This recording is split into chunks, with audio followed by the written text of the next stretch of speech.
ride. I mean.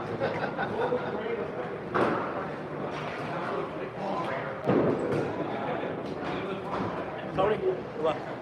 Thank you, JT. Same to you, bud. Hold on, this side. I'm just telling you to have fun. I was confused. I'm used to just going in a circle. What is going on, Biggs? Good to see you, buddy. Good to see you. All right. Yeah, Gary night was Tuesday. You definitely missed Gary night. Hey, what's going on, dirt bikes? Good to see you, buddy. Okay, let me get that YouTube camera angle just a little bit better. There we go. It is Ryan Southall up on the right and John Lescarveau on the left. I feel like we've seen these pants already on John Lescarveau, though. I feel like these are ones he's already done. Gary didn't do too well, so he wasn't too happy with how he showed. So this is called Candlepin bowling dirt bikes, and this is the best kind of bowling there is. Ryan Southall's off the head pin right there. Nick, what's going on, buddy? Good seeing you, my man.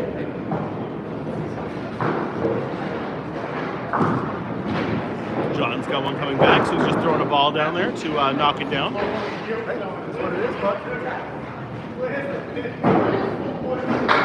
Ryan Southall, half Worcester to the left.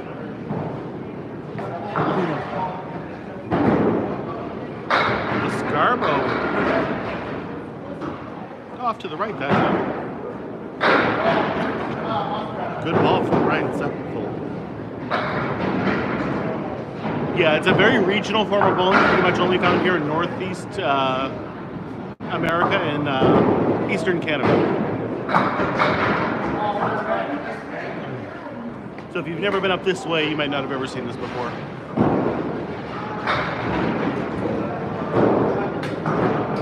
You think so? I think it's a pretty normal delivery. It hit 50 degrees 2 days in a row, and that was fantastic, let me tell you. I was out in shorts and a t-shirt. It felt so good. So good. All right, we got Dimitri Dellas up on the right and Moose filling in on the left.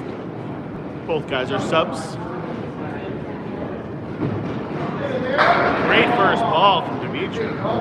Let's go. Moose way off to the left on that one. We're not going to get near 60. It's supposed to snow, I think, tomorrow morning. Carlos, what's going on, buddy? Good to see you. Moose getting closer to the headpin at least. Thank you for the follow, Blood Bones. Appreciate that. That one was no good from Dimitri. Went off the lane.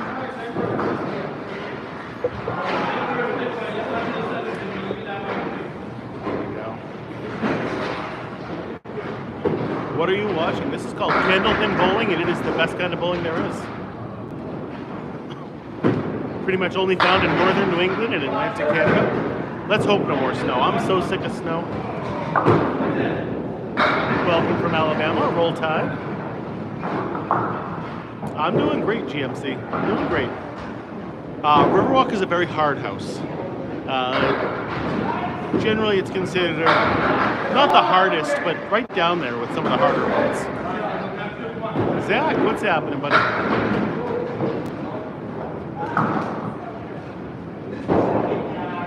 So no, this is the pros, yes. No two chances to spare. The first ball, the second ball is a spare, yes. The third one is just a 10 if you get them all down. Nothing bonus. So, you know, on a spare, you would get one bonus ball in your next frame. You just get that next one every single time. So you don't get the bonus like you would in that one. Hey, welcome. That's awesome, football. My son was also the youth state champion here in Candlepin for Massachusetts. Jt Lyonnais off the headpin. Welcome, Jeffrey. Why is it a hard house? He doesn't really do anything to really increase the pin action. So you you can do different things like do stuff with the sidewalls and put slick stuff down there, but he doesn't do any of that. Matt Lawless, what's going on, bud? Good to see you watching. Yes, one chance to strike, one chance to spare, and the third one is just total pinfall, whatever it is. Do I know Scott LaPierre? Yes.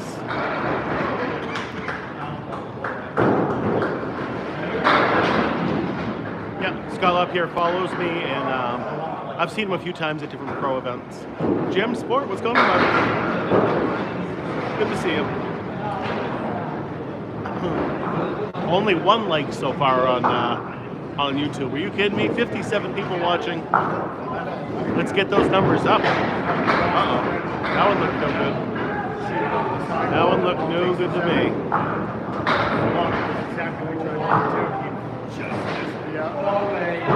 So that is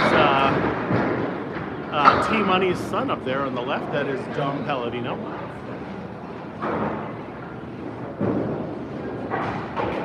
All right, baby, nice up.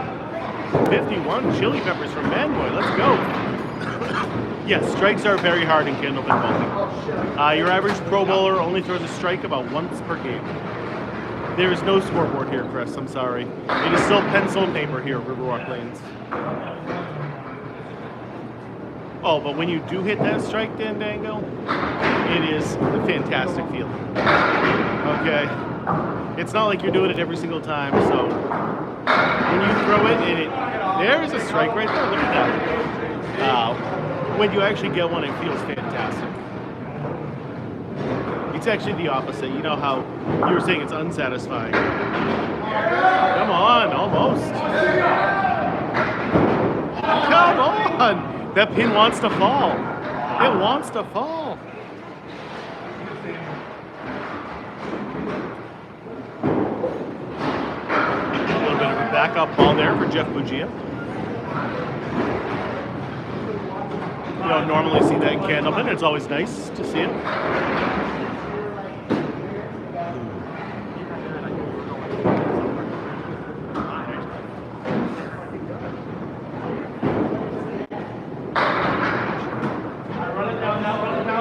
I have a flash goal started. I've never seen this before, but we need 20 gifters to send a tiny diny. If you want. I would never say you have to, but I don't know why that just popped up on there. Oh, what a shot from Jeff Buggea. A little bit of a lob on that one. Ooh, there goes one from Pine Tree Skates. Let's go. We got 15 minutes.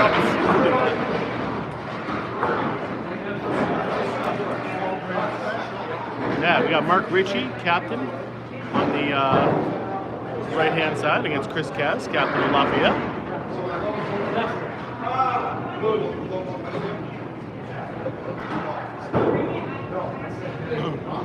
Mark Ricci is the owner here at Riverwalk Lanes. Wow. That was a beautiful hit, and just nothing to go.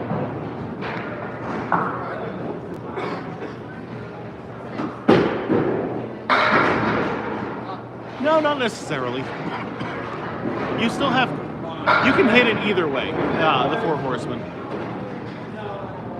It all just depends on how your ball moves, really. What's going on, Jill? How are you? Good to see you, as always.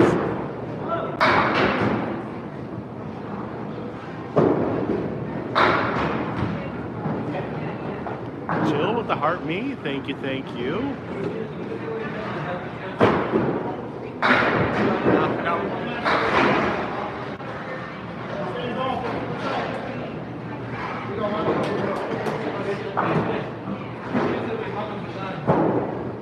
Yeah, it is.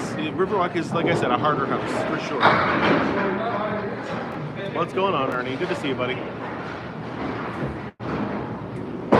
Chris Cass missing way to the left on that, or way to the right on that one. Ooh, Jill with 5 tiny dinies. Thank you.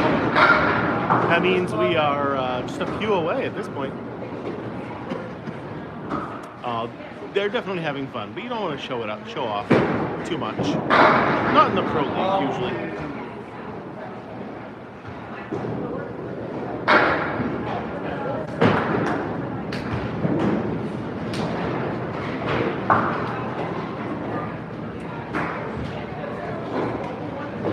You definitely usually see more emotions in the regular leagues. Oh, just threw a ball at me. Man, boy, lit up the donut. Let's go. Gifts coming in non-stop over there right now between Man Boy and Jill. I love it. I love seeing it.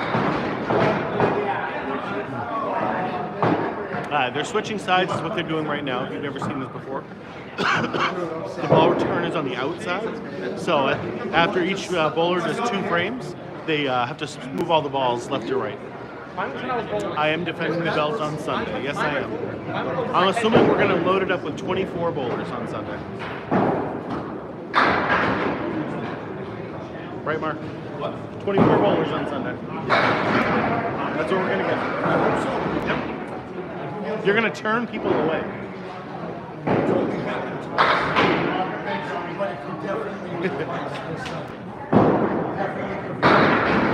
I am not bowling tonight, Rebecca. No, I'm just here watching, same as you guys. Welcome, Travis. Come in. What's happening? Good to see you.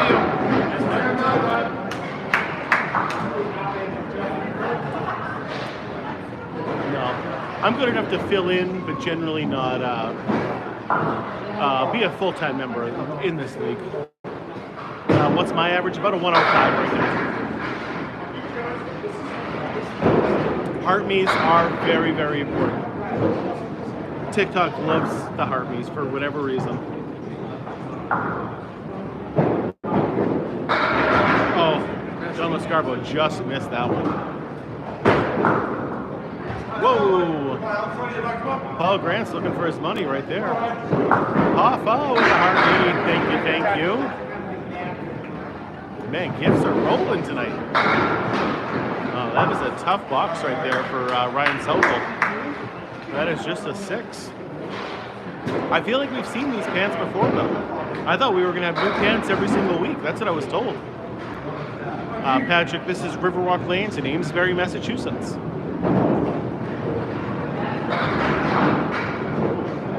Rachel, how are you? Why would we go candlepin bowling? No, not candlestick, it's candlepin bowling. And not normal bowling? You mean 10-pin bowling is what you mean. And candlepin bowling is just a much more fun version of bowling. You get 3 throws per frame instead of 2, so you're already getting more for your dollar. Every single spare is different. Like with the different wood being left on the lanes, it's not always just the same shots over and over again. You get to throw the ball 30 miles an hour if you want.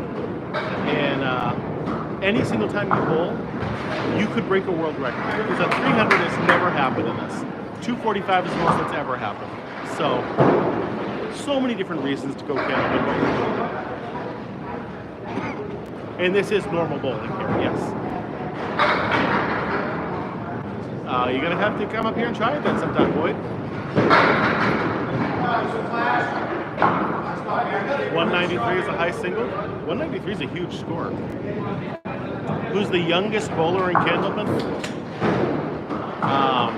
Well, in like the pro scene, right now, I think it's probably Max, my son. But there might be an 18-year-old. I'm just not 100% sure.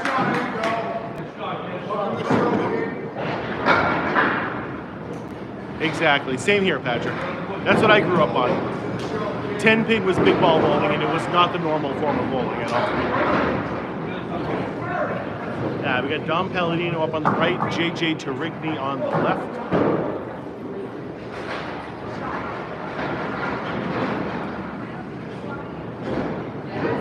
Rick with a $5 donation. Thank you. I love that so much. I love showing off Candlepin bowling to the rest of the world, and more than happy to keep doing it. Yeah, I've definitely tried duckpin before. There's a place down in North Chelmsford and Billerica that have duckpin bowling. And it's close enough by. It's nothing I would do like all the time because we have Candlepin, and I think Candlepin's just a better version of bowling. But it's fun to do once in a while. Oh, you're coming on Sunday morning too? I like it, Corey. I was actually able to meet Tommy a few months ago. He came up to Portsmouth for a tournament. Now you're stuck watching me, Ann. There's no more good Candlepin on TV. So now you're stuck with me and Paul Grant. Candlepin bowling is way better, you're right. How much does the game cost?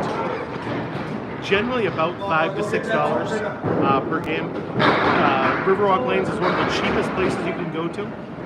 For just $14, you can throw 3 games and rent shoes.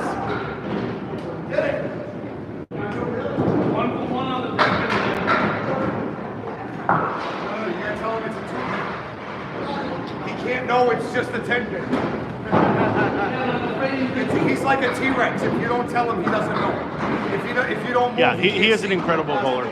He did a tournament where it was like for the old guys. So it had him, it had Gary Carrington, it had Craig Holbrook, I think was one of them. And it was facing all the newer young pro bowlers out there. No one has ever bowled a 300 in the history of the game, Hades. 245 is the most that has ever happened. These lanes were built in the 1940s. Yes, YouTube is beating you guys again.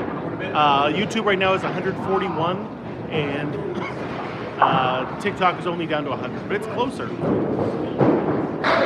That is Jeff Buggea right there. Rachel, your friend.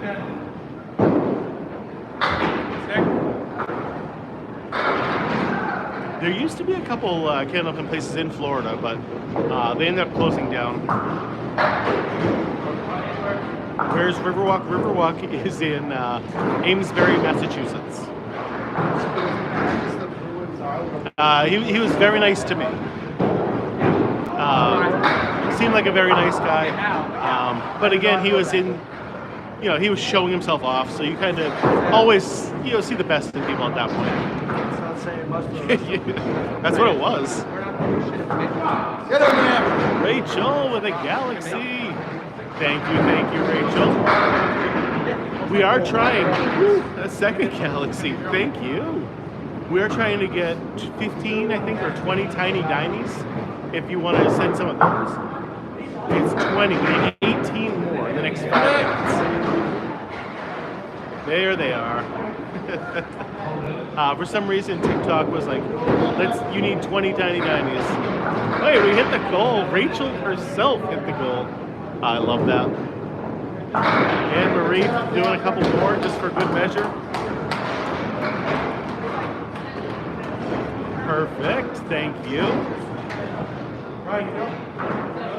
You guys are always too nice to me. You really, really are.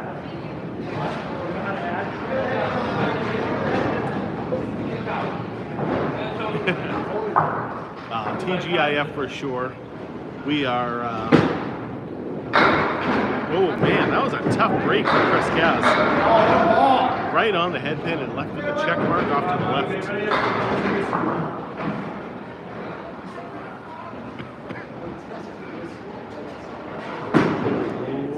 Chris Cass, object pin again with no luck. Right in with that 6.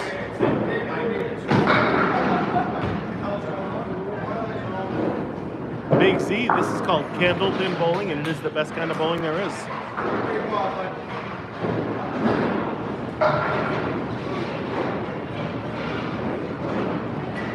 Candlepin bowling is a very regional form of bowling, found almost exclusively in northern New England and Atlantic Canada. Rachel, some heart puffs too. Wow, great throw from Mark Ricci. Riverwalk has been tough tonight. 40 hard puffs, let's go. It's fucking big, right?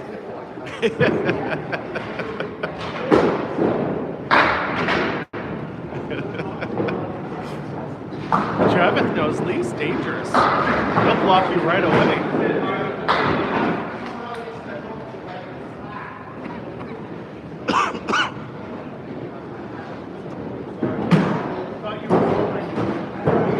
They didn't count them?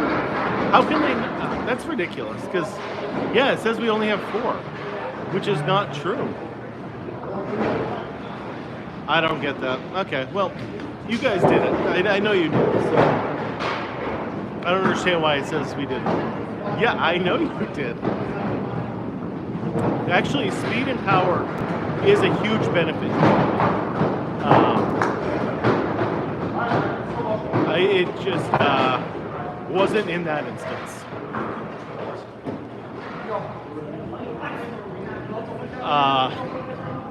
The 10-pin bowling ball would not fit in a Candlepin machine. It would actually break the machine, so you couldn't use that. I think TikTok's doing it on purpose, just making it really difficult on you guys, so you keep sending them over and over again, and it does no good for that. I can't think of another reason why they're not working.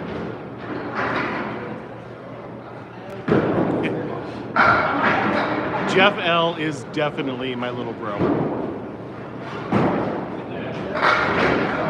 Great ball from Ryan Southall right there. Oh, it's 20 people have to send one. Oh, that's interesting. Okay.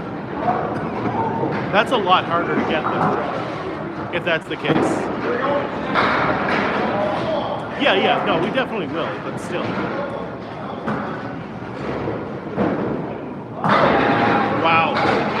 Wow. That was a beautiful ball. How does that not go for a strike? Both lanes seem tough tonight.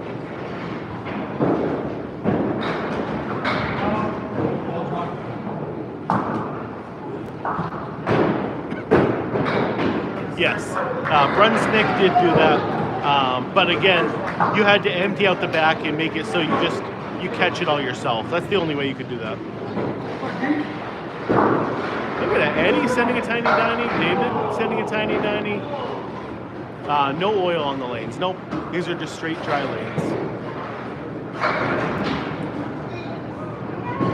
Riverwalk lanes opened up in the 1940s, so you're talking about 80 plus years old. Yeah, no kidding, that strike was stolen from him. Yep, these are the pro bowlers. This is a scratch league, which basically means no handicap at all. Oh, great try from Dimitri. Oh my god, don't bring up powder on the lanes. Oh my god.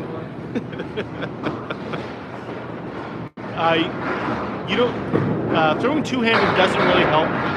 So the reason you do it in 10-pin is to get more spin on your ball. And we don't really care about spin on our ball here. And when you throw it with 2 hands, it actually slows the ball down. And we want more speed.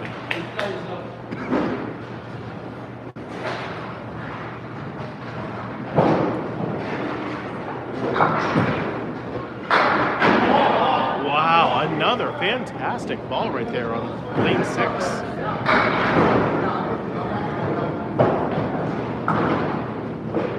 I don't know that name, so I'm going to say no.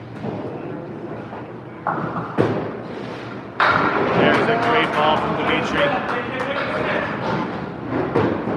No oil on the lanes. Nope, Candlepin bowling is a dry lane.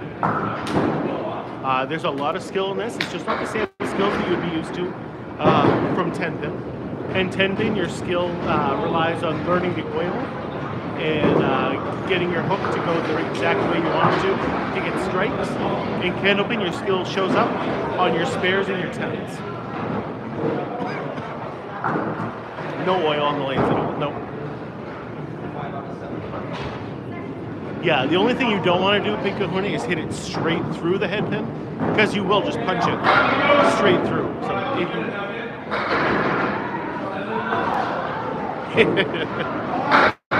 Like, Max, my son Max, and Josh Daly can both bowl two-handed, but it's not, they're not nearly as good.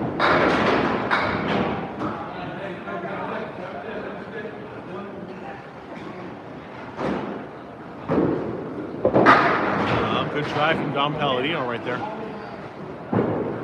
That's exactly it, Jeff. Speed and accuracy.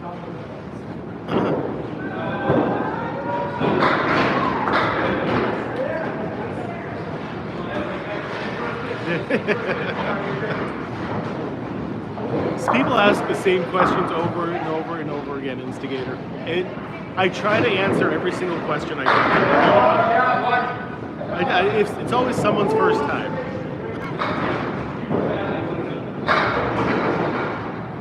I see 26 likes at least right now, Jeff. What's the weight of the ball compared to the pins? The most the ball can weigh in Candlepin is 2 pounds 7 ounces, and the pins weigh 2 pounds 8 ounces. So the balls all weigh less than the pins.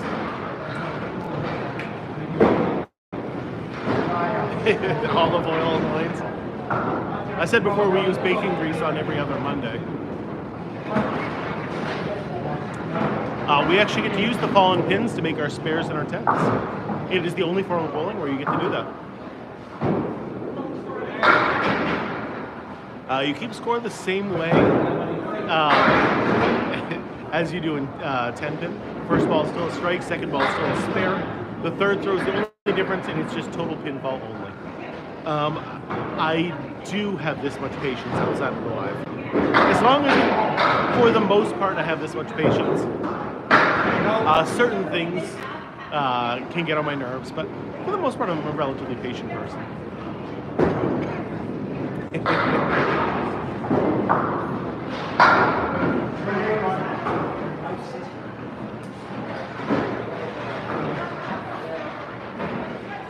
Yeah, of course Mark Money Ricci is here tonight. He is the captain of Team Riverwalk. The cough is still here. The cough never went away.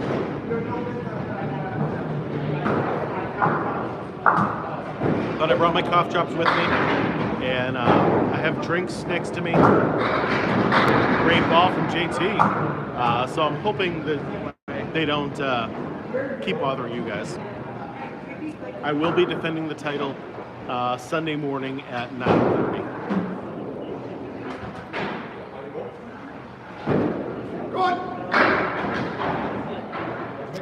We actually get to use our fallen pins to make our spares and our tens. There's a few differences in the balls, whether it's a urethane ball or a rubber ball, but it's pretty much the same thing, so there's not a huge difference.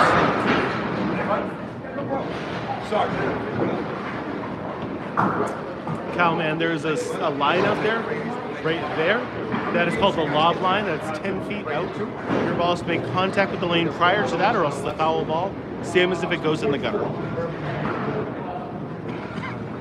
These guys are throwing it about 30 to 35 miles an hour. Some guys throw it a little faster, some a little bit slower, but that's a general thing, 30 to 35. I am not Canadian, nope. Born and raised right here in Amesbury, Massachusetts. Thank you for coming.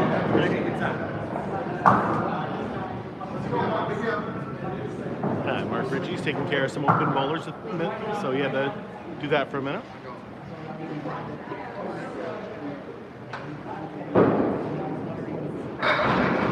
Very rarely do I go 10-pin bowling, like maybe once a year just for something different. But in this area, Candlepin is the normal style of bowling. There's certainly more Candlepin lanes than 10-pin lanes. Oh, come on. So I can go 10-pin bowling, I just generally don't. Yeah, Ovidia chocolate. That's fantastic. If you're ever in this area too, the Amesbury Bakehouse. Oh, fantastic. Scones there. The absolute best scones I've ever had in my entire life. Jerry Joe, this is Riverwalk Lanes, Amesbury, Massachusetts.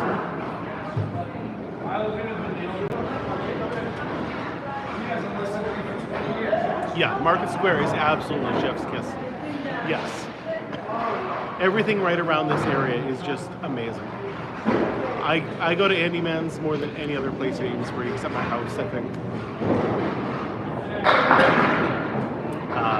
The bagels at Andy Mann's are the absolute best bagels I've ever had in my whole life.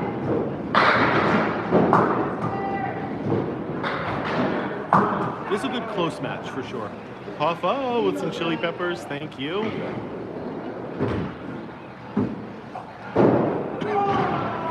More nervous people, I don't know what that means, but no. Candlepin bowling is a much more difficult form of bowling. You score a lot less. Oh, what a shot there from Chris Kaz.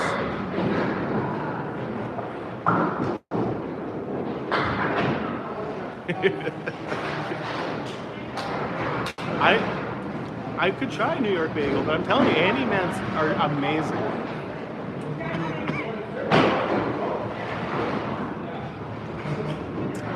It really comes mostly, I think, from the swing. The people who bring that ball up like all the way and then spin it around seem to throw it the fastest. Fitchburg does still have one down there. I don't remember the name of it, but I believe they do still. Abraham's in Newburyport is fantastic bagels. Not as good as Andy Mans. I've been to Abraham's like 3 or 4 times now, and I just wouldn't go there over. First of all, the parking situation is terrible, but also their bagels just aren't better than Andy Mans. Yes, that is very true. Hudson Bowls, thank you. Love hearing stuff like that.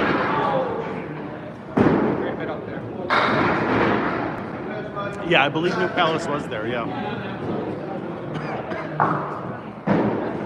Yes, you are allowed to use the fallen pins to make your spares and your 10s.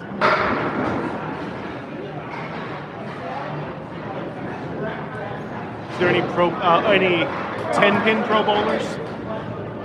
Not that I know of. They all did try it a couple times. When they come up to Portland, there's usually one up in Portland, and there's a couple Candlepin places near there. Portland, Maine, that is. So, another Galaxy coming in from Rachel. Far too kind to me. Far, far too kind to me. This is not Canada. This is Riverwalk Lanes in Amesbury, Massachusetts. Lucas, this is called Candlepin bowling. Exactly what Jeff said right there.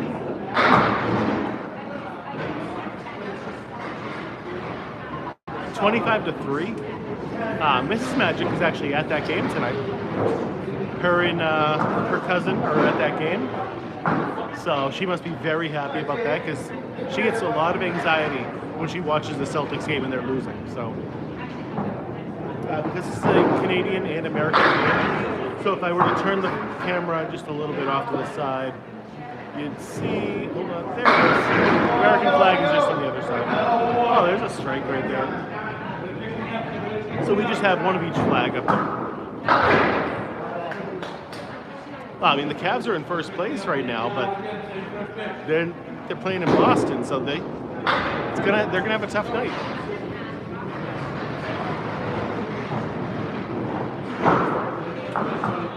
Yeah, that was Portland, Maine.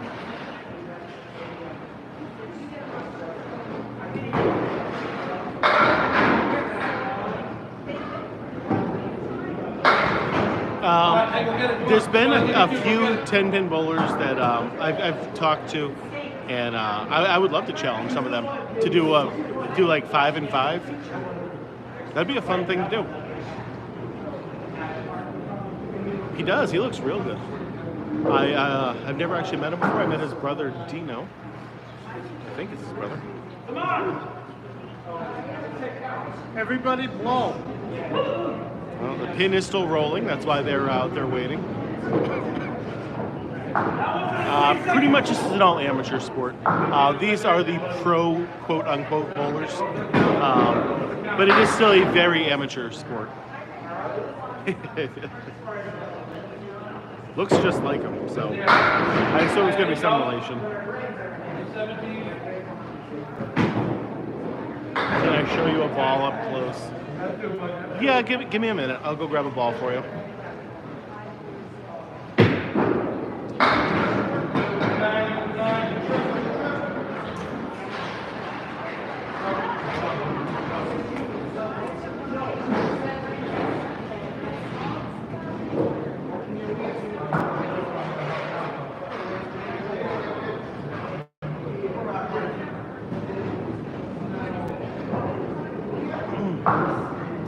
No, there's no more televising this.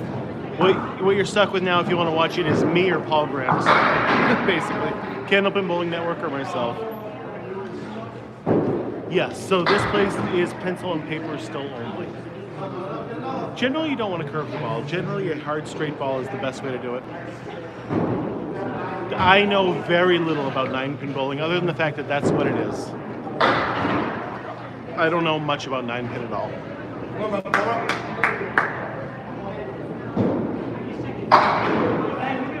Good 10 there. Alright, here you go. This is what a Candlepin ball looks like, guys. Straight in the palm of my hand, nice and easy. This is a house ball, so you can see all the different, nicks taken out of it and everything. But yep, that's what you do. That's how you hold the ball, right there.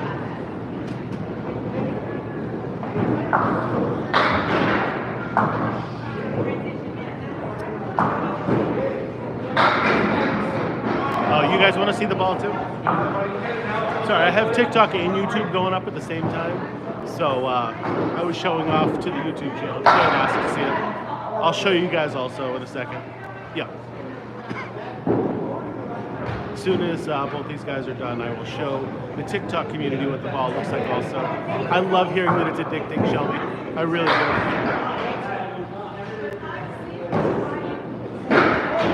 So this is what the Candlepin ball looks like.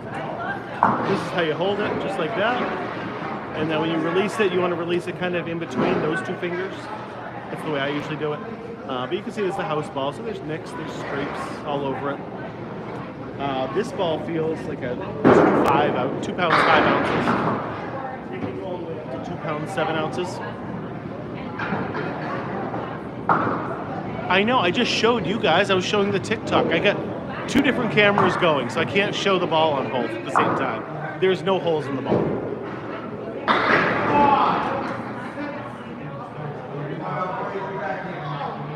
There's 10 pins in the same configuration as 10-pin bowling. They throw it between 30 and 35 miles an hour for the most part.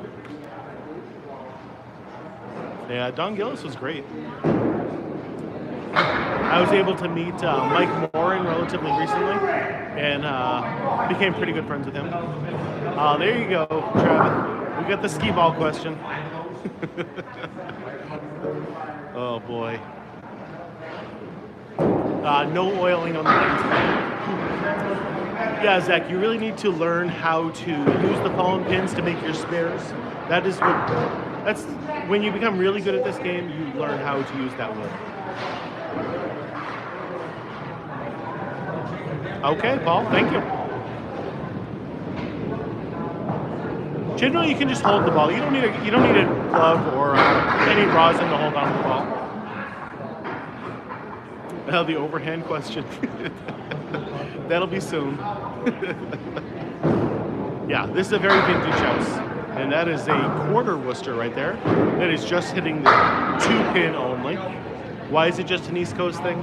It didn't really ever take off, and the companies that make the machines in the back make more money on a 10-pin machine, so they really push that. Whenever a new place would open, they would charge more for the Candlepin machine than the 10-pin machine. Oh, that happens all the time. Can I throw it overhand? Thanks, Anton.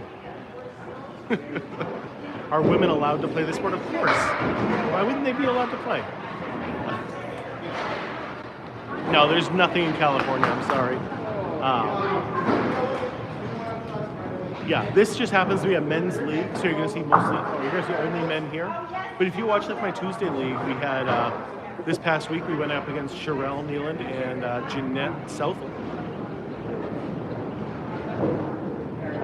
Generally, you don't want to throw a ball with spin.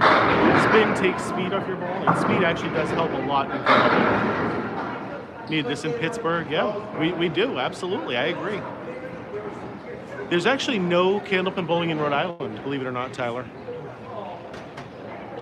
Who's the Pete Weber of Candlepin? God, that's got to be Daly. Definitely has the most emotions out there. No, there is no strings in Candlepin. Can you imagine if you had to leave the fallen pins with the strings all over it? No, that would be a nightmare. Do they make? This is not a hidden video. No, this is live right now, buddy.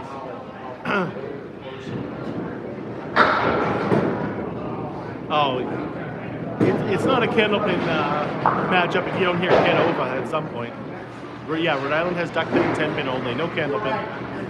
A perfect game is still 300. It's just never happened in the history of the game. Nothing in Virginia either. Massachusetts, New Hampshire, Maine, and Vermont. They're the only states that really have it. Oh, strike right there for Mark Ricci. There's one in New York State and one in Ohio, but that's it.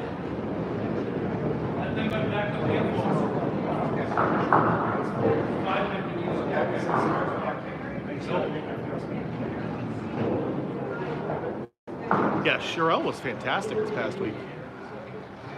If I meteor hits.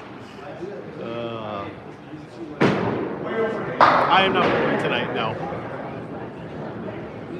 Where in Ohio? So it's at the Wyoming Civic Center outside of Cincinnati. But the problem with the place is you have to rent out the entire facility if you want to use it. It's mostly for like weddings and corporate retreats rather than just a regular bowling house. 10-pin bowling skills do not come into the same effect as Candlepin, like in Candlepin. It doesn't translate well.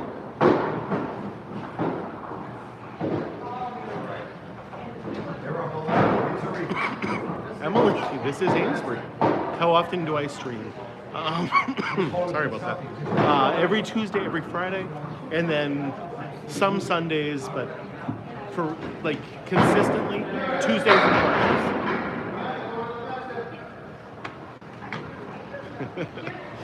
Way to go, Travis. There is one place in New York, yes.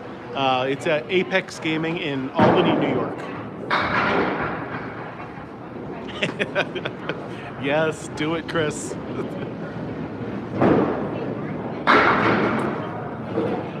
This is called Candlepin Bowling Big. It is the best kind of bowling there is. It's always Haji's for me. It has always been Haji's. My second grade teacher, Mrs. Bailey, owned Twin Lanterns for a long time, and I enjoyed going there when I was in second grade. But besides that, I like the real ice cream of Haji's. You guys all set? And now I usually go to Haji's too in Salisbury because I know the owner there. Yeah, you could call it a game. The lingo is a strength. So like You're going, it's proper to call yeah, it a 10 game. bin bowling, yeah. But the lingo I still have that. So it both I want it to go away so bad, Travis, so but you get the whole group. not yet. I got cough drops. I have some lemonades to kind of soothe the throat, but that's it.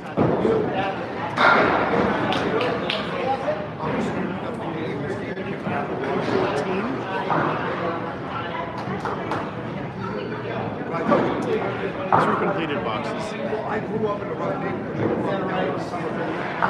And it wasn't a lot of 13? 13. 13 pin difference right now between the two teams. Where do they have this in the States? My first league. Northern New England, so Massachusetts, New Hampshire, Maine, and Vermont.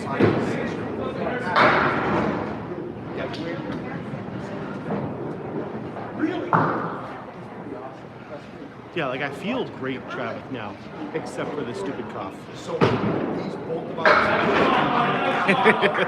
We have a couple guys selling. He's got all the answers. He really does. We both bowl because it's like a home and away league. We have home matches and away matches. My team is Riverwalk, and they are Lafayette Lakers.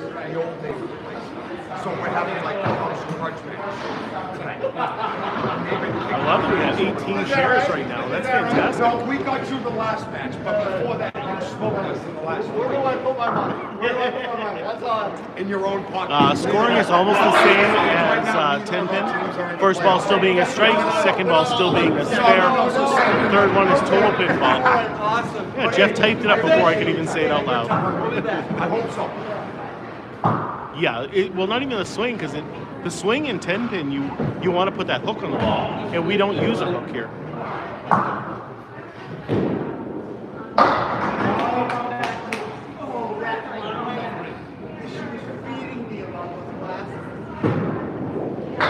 that the Doc Holiday that I know personally? What's going on, Drew? Good to see you, buddy. They have a different selection.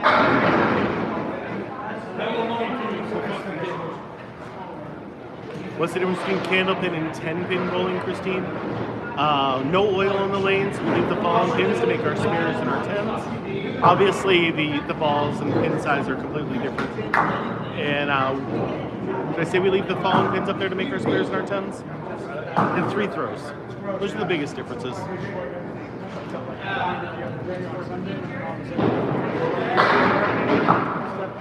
Yep, they are real 60. Those are the real candlepin lanes.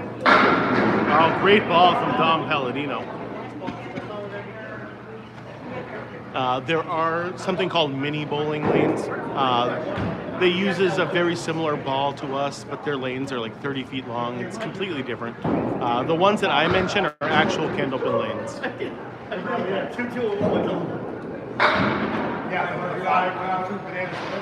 Yes, no, those ones are the real ones. It is significantly harder to target a single pin in candlepin, mostly because the ball's only 4 inches wide and the pin is only 3 inches wide. Whereas in 10-pin, the ball is about a foot wide and the pins are 5 inches wide. So it's a little bit harder. It's just a smaller target.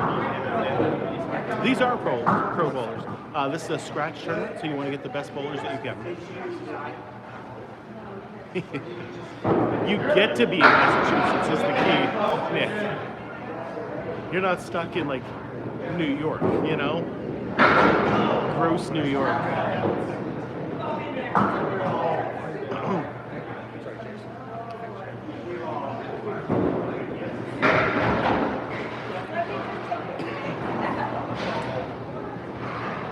He was good before he quit. He was getting there.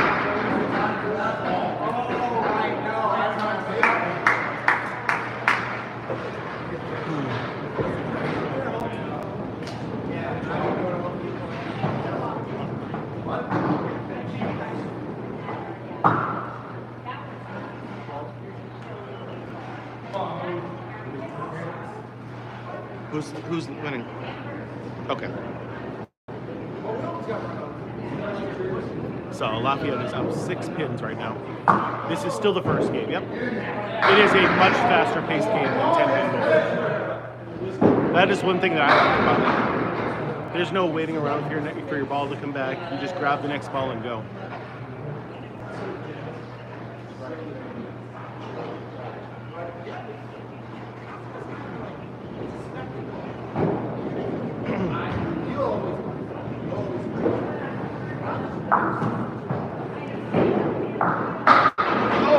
So close. Yeah.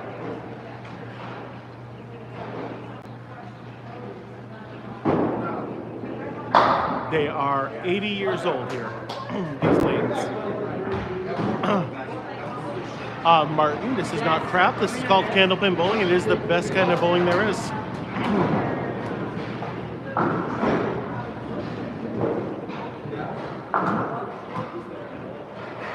It is not just throwing hard. If that's the way you see it, you're very, very wrong. You gotta give it a try to see it.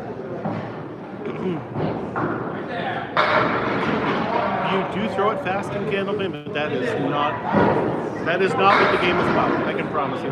Mike Tilley, what's happening, buddy? It is, yeah, before duckpin, really before modern 10-pin also.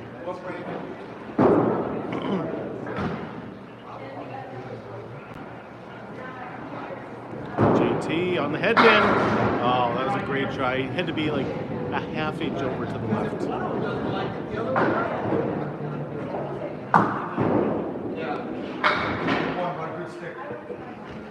This is definitely bowling. It might not be 10-pin that you're used to, but it is definitely bowling.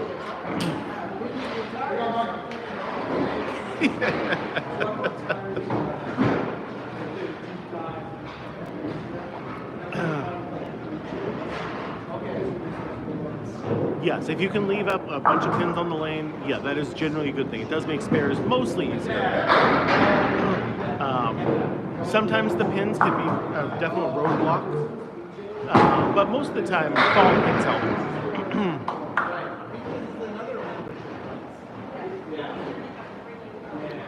You get 3 throws per frame, and in this league, you do 2 frames at a time.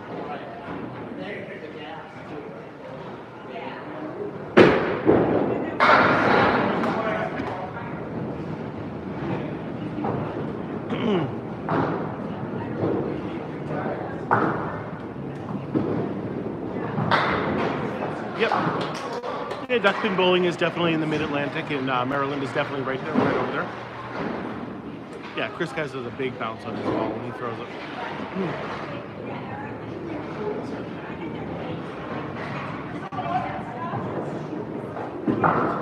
Ricci just off the head pin there.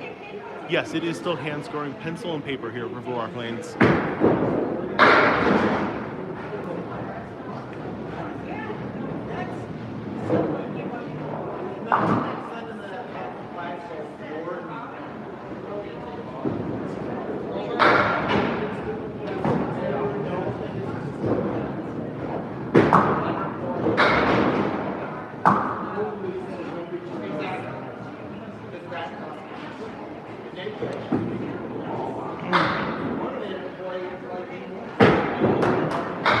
There's only one duckpin house in Pennsylvania. That's kind of surprising, honestly. Shoulder injuries are not common here. Remember, it's only a 2-pound ball, so you're not going to have too much damage on the shoulder. Your knee actually takes a lot of damage in this sport because we are sliding a lot to get more speed on your ball. I'm not sure how often they resurface the lanes. It's that I don't know. I don't deal with the lane maintenance or the mechanics of it. I am just a bowler for the most part. Yes, we all have softball arms for sure. There is no Candlepin in Birmingham, Alabama. That there is not. 100 is a very good average. If you can average 100 in this game, you'll be one of the best bowlers in your league. If you can average a 115 or 120, you can bowl with these guys. If you can average a 135, you'd be the best in the game.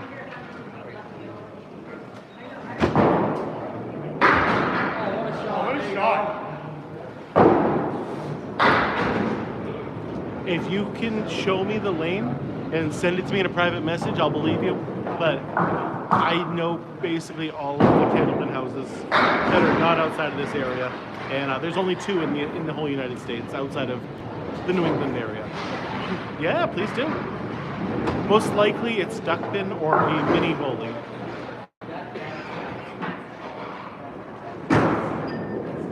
I believe there's a couple different ball manufacturers.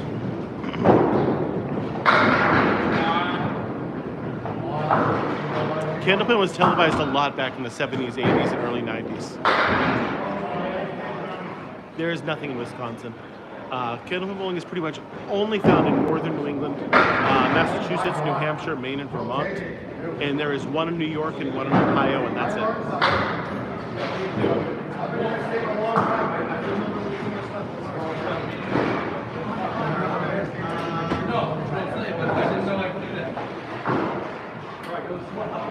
It's in Albany, New York, called Apex Gaming. It is a 10-pin house with like 4 Candlepin lanes or something like that.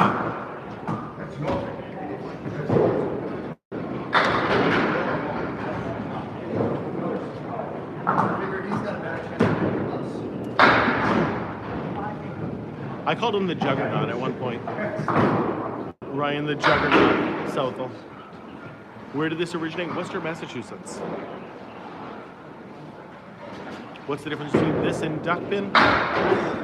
Duckpin pins look more like 10 pins, but short. And they use a slightly bigger ball than we use here. And they don't clear their, or they do clear their pins, and we get to use the palm pins to make our spares and our 10s.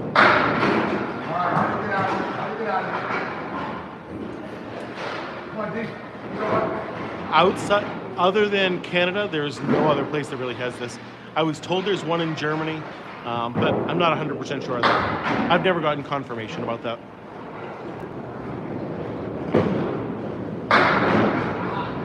You're averaging 10 pin bowlings at 203. That's pretty good. Oh, what a ball from Moose.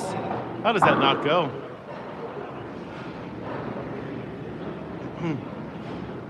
Is Moose wearing half pants, half shorts? No, he has a knee brace or a leg brace up on his right leg. So it's basically just holding that knee in place. Yeah, it's a sleeve.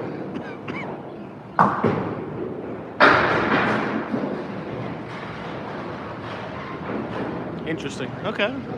I've heard of Kegel, but I never really understood it.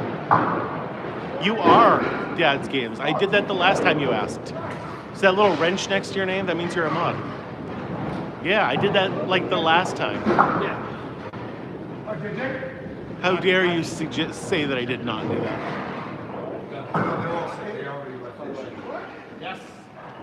Thank you, boys. I appreciate it. Thank you. You guys are welcome to keep the evidence alive. If nothing else, well, there's a few. I think this would be huge all over the country also. I really do. That's okay. We just got to get somebody with some money to fall in love with the sport and really want to grow it across the country. And that's what we need. Where were you? Here, let's take a few. I tell you right away, I'll come for you. Don't worry about it. An extra 20 per person, and I'll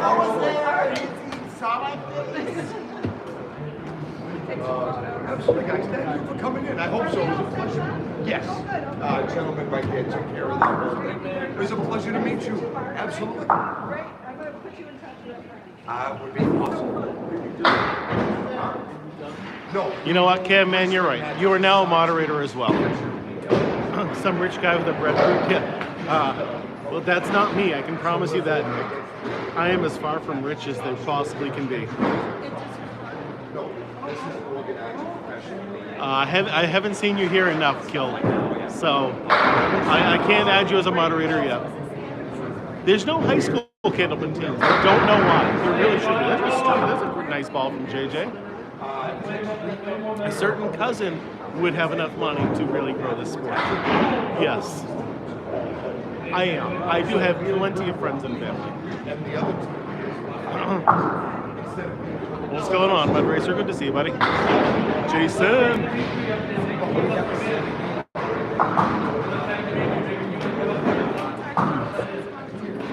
No, right now it's so they go here. This is the house but technically they're the home team on the schedule. Like normally. That is very true, Alan. I very much am. I love going into like a new bowling alley and having people come up to me and be like, "Oh my God, you know, you're Tony," and that feels really good. Let me tell you. Let's get Jeff Bezos. Yes, if we can do that, if we can get him involved. There's no Candlepin bowling, not candlestick. Candlepin in the South at all. Big Lebowski's fantastic. What a great movie.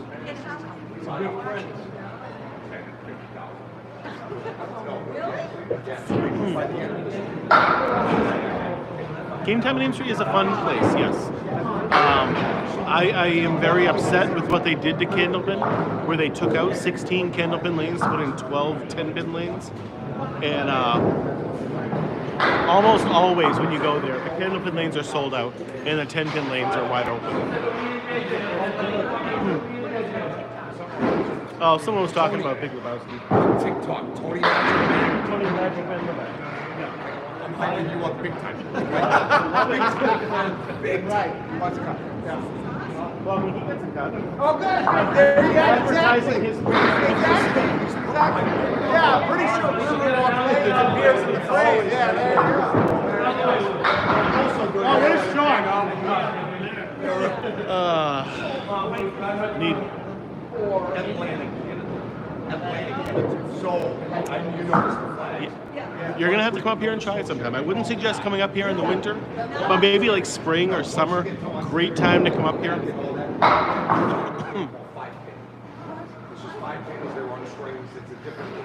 Yes, there are some lanes. Like we were talking, Game Time in Amesbury is half Candlepin, half 10-pin. Wamisit lanes down in Tewksbury is half and half. What makes this a pro league? It's a scratch league, so there's no handicap, and that's what makes this a pro league. Because this is a very regional sport, you might not have ever heard of it. It's pretty much only found in northern New England and Atlantic Canada. I still have t-shirts available. Yes, I do. I haven't tried to sell them in a long time. Wamisit is very expensive. When I have never been there, but Max and Mrs. Magic went there, and even the water was like $5 or something ridiculous. No, we're never seeing Gloria again. No.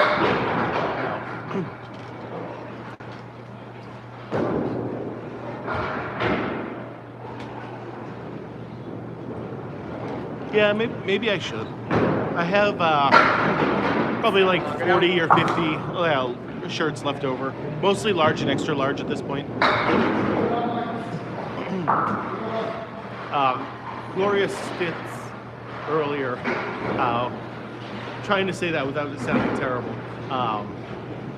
She said that there was one in Alabama. I told her that there wasn't. What are the worst lanes to bowl in? I don't want to say the worst. There's harder lanes out there. And as far as like harder ones, the Wakefield one is definitely one of the hardest bowling alleys out there that I've done. It is, I mean, when we first came here, 4 lanes were taken up with open bowlers. But they've just gone their different way. I don't do well at Lita, but that's just me personally. My 10-pin game is, I don't really have a 10-pin game, to be honest. Like, I've done 10-pin for fun, but I've never been in a league or anything like that, so I throw like 120s to 140s whenever I go. Yeah, there you go. These lanes are very old. These are, Riverwalk lanes was built in the 1940s.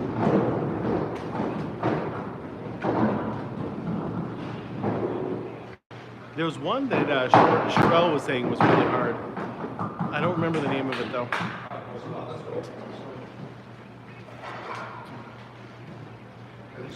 Who are you talking about, Colin? I like that. What kind of bowling is this? This is Candlepin bowling. It is the best kind of bowling there is. Why don't they redo the lanes? They do. They do some updating. But, you know, it's 80 years old. There's going to be wear and tear on it.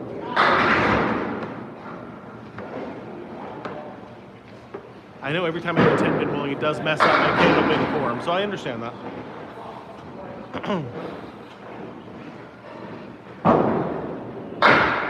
Yes, the World War II era is when this was built. While the world was fighting, they were building what was Lafayette lanes back in the day.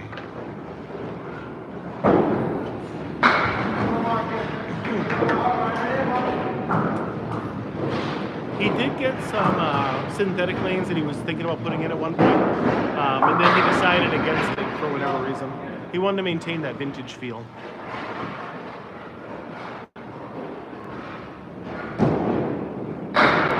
Great ball from John Lescarveau, but no luck. Jeff, can I see the score sheet? Yes. Thank you. So I have from game 1, Lafayette won that one 538 to 530. I'll show you guys the scores in just a second. There's 10 pins in the same configuration as 10-pin bowling. So I'll show TikTok first. This is how everybody did. Ryan Southall 92, Dimitri with a nice 128, JJ 106, Jeff 195, Mark Ricci 109. Jt Lyonnais was the best bowler for Lafayette with a 124.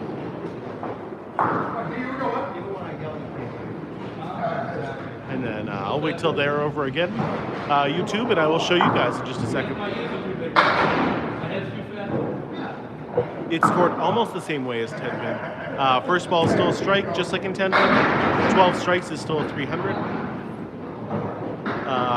Second ball is still a spare with 1 bonus ball. The third throw is the only difference in scoring, and it is total pinfall only. Oh man, I love Exeter. I think Exeter is one of the faster houses out there.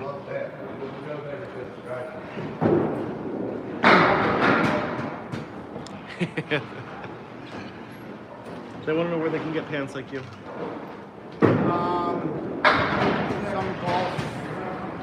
Some golf place.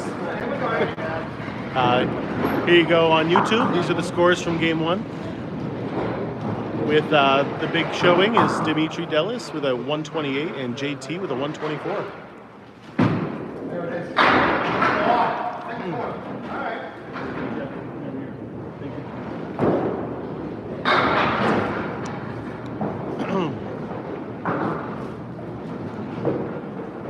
Oh, you know he's gonna show up the last minute.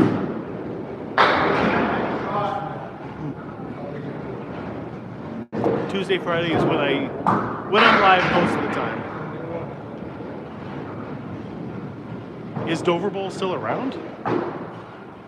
Like I thought that they closed it. I generally do a 3-step approach, but I've seen other people do 4 steps.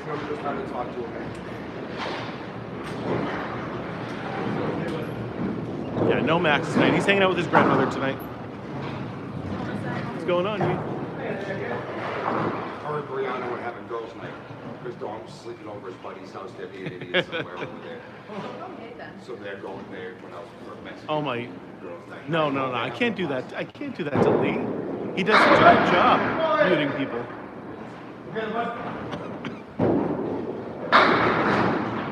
Oh, great ball from Dom Paladino, no luck. A 300 is next to impossible, you are correct. It is technically possible, but it has never happened in the history of the game.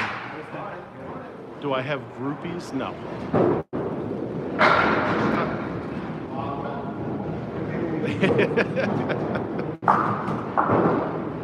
No, because, Jill, can you imagine? Travis would tell on me right away, if that were true.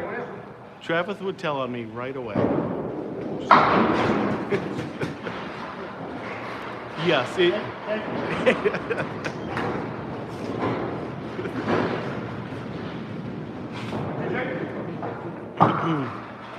Exactly, Jeff would tell on me. My brother would. Here you go, buddy. Let's show this one again. Would Grandma allow Max to miss Friday nights? She would not be happy with it, but yes, she would probably go to every single one of them, and then he would probably still go back to her house afterward. The pins are made of like a hard rubber. Oh, there's so many unique throwing styles. So many. Just here alone, you get Jeff Buggea with his backup ball. You get Chris Kaz throwing it really, really hard. Moose does a little jump when he's throwing. That's a little interesting. But if you watch like Jeff Buggea here on the right-hand side, he's got a backup ball. So the way he throws it kind of spins it. So many people have their own style here. Focus, man.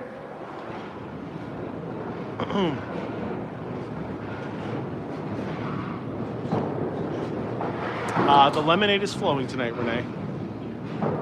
Don't you worry about that. Jeff Buggea again with just the 2-pin.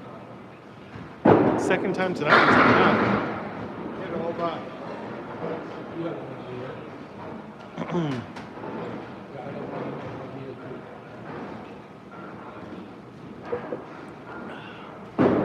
It is that kind of day.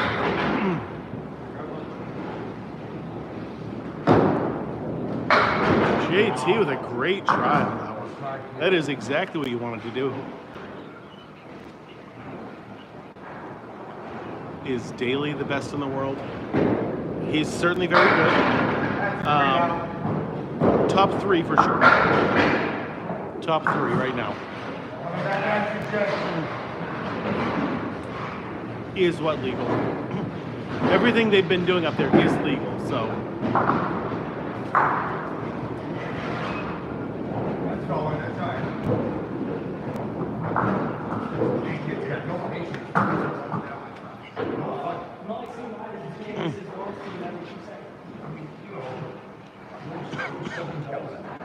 An angle like a pool shot. Not 100% sure what you mean by that. Yes, you can hit a down pin to hit another. Candlepin bowling is the only form of bowling where you can use the fallen pins to help make your spares and your tens. One of those guys that beats at the guy in front of you as soon as the light turns green.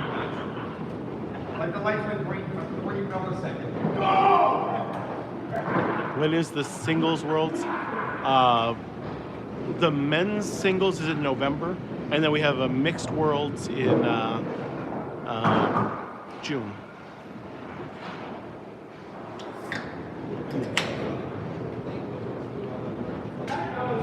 It is the same length as a 10-pin lane, that is correct.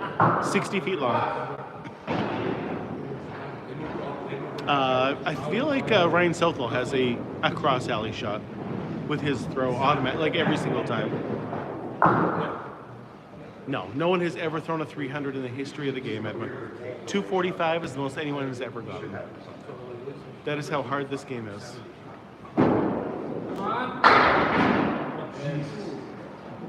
Well, it is almost 16 inches tall, the pins. Yeah, I find it very hard to believe that anyone could ever throw a 300 in this game. No oil on the lanes.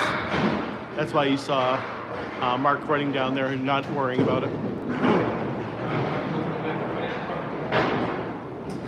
Candlepin bowling in this area is more popular. It is the most popular form of bowling in this area. So it was too far forward, Kyle. And if you hit that, the pin might get knocked up and break the lights and stuff that's down there. So there's actually a line down there that you can't really see from here. And if any pin is past that, it has to be removed. Right there. Highest series recorded. For 3 games, the highest triple ever thrown was actually Mark Ricci, who's up there right now on the right-hand lane with a 519.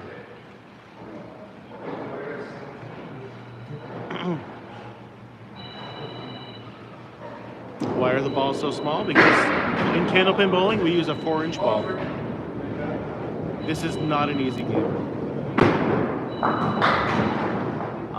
Nobody has ever claimed to throw higher than 245.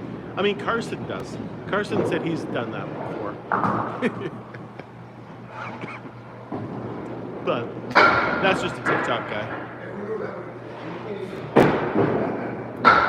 Well, the only guy who's working here is Mark. He's already up on the lanes bowling right now. These are real wood lanes, that is correct.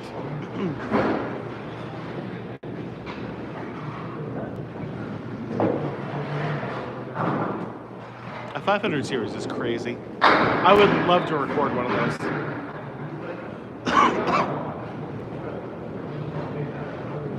I believe the highest game that I've recorded since I've been doing this, Joe Rochelo threw a 174 one time.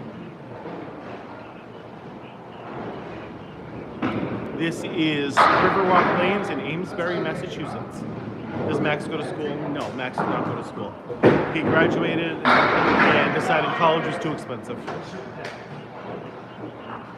Yeah, when they're up close, the way the lighting is in this place, it really does look like a green screen, but it's not, I swear. What's the difference between Candlepin and 5-pin? 5-pin, you can score a 450. I know that. I don't know much about 5-pin bowling, though.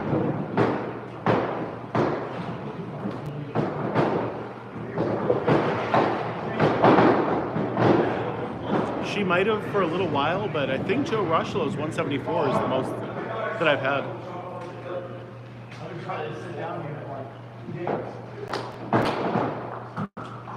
The ball's going between 30 and 35 miles an hour. And not only is this only on the East Coast, this is only in northern New England, and that's it. He always has his pants on, his crazy pants on.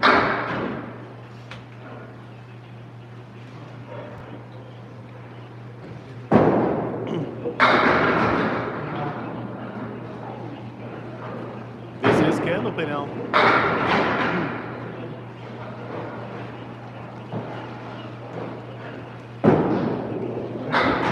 There it is. Great shot from Ryan Southall. Nope, this is Riverwalk Lanes, Amesbury, Massachusetts. Why do they have more than one ball? That way we're not waiting for a ball to come back. We buy them in sets of 4, and it's a very fast-paced game. We're just grabbing the next ball and keep going.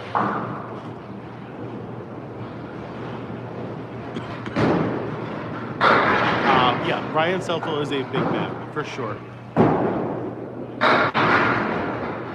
He reminds me of Juggernaut, the comic book character. Right now, this happens to be the only people in here, just for this matchup. But earlier, there was a lot of open bowlers here. You want to see at least one strike? I'll see what I can do for you, Edwin.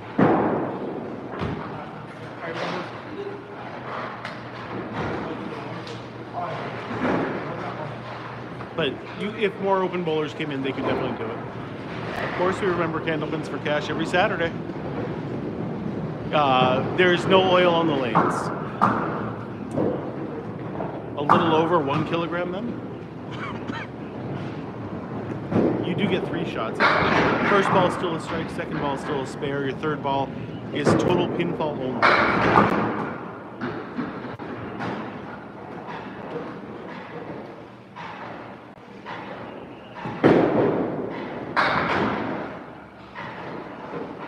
What does that even mean? The beef stew.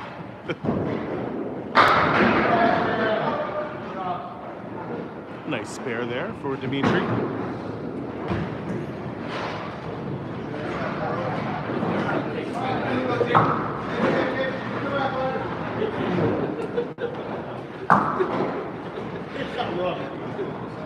The rubber like drags him. I don't get it.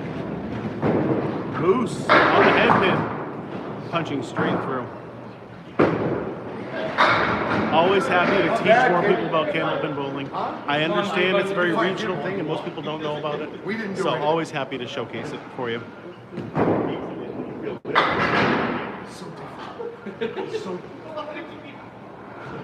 That's why you don't feed aluminum foil to Isn't that the best? As a Candlepin bowler, like the Simpsons episode was He like was drinking like I absolutely love that. It was so good. Hey, they always, at least in TV, always Someone's gotta go grab If that. nothing else, right. Adjust the rabbit. Wait, is it moving back? Something just went like this. It might be rolling. Oh look, we can see Johnny Carson. It's gonna hit the pin. It's gonna take it out. Take it out. Hit it. It's gonna take it out. That might. Oh, it goes! What a shot! Just talking about Oh, I can't wait for that video.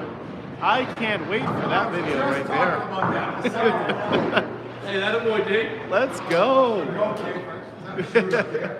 Clip it, everybody. It's awesome. Crazy. Pure skill on that pin right there. Dimitri, wait till you say what my buddy.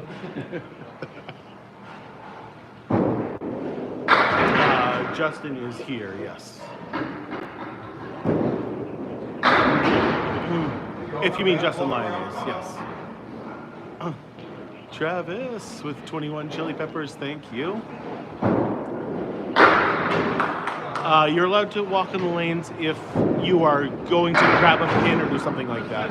If you are the bowler up there, you cannot walk in the lanes. We have an etiquette in the pros where the other team goes to hit the other team. Okay. Interesting. Because of what I use the other team is geared to be more honest. Okay, that makes sense. That's the way it's rotated. I was just in the youngest one. That's a rule of thumb at like other teams. In my league, whoever's the youngest one. So The guy that you're mad at. Yeah. Why don't you just get that forest well, yeah, the guy leaves, what he comes back, oh, that's it. is that why they keep asking me to do it? Is that what it is? I hope not. I hope that there's multiple There's many reasons I think that's not it. Nah, this guy can just use the exercise. Go down there and get it for me.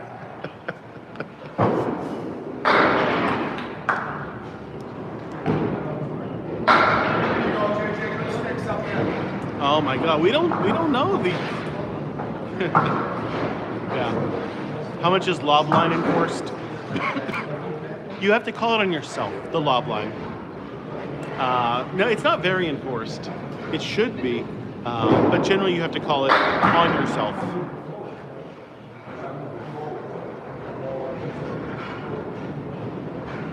Well, if a meter is 3 feet and it's 60 feet long, you mean 20 meters then.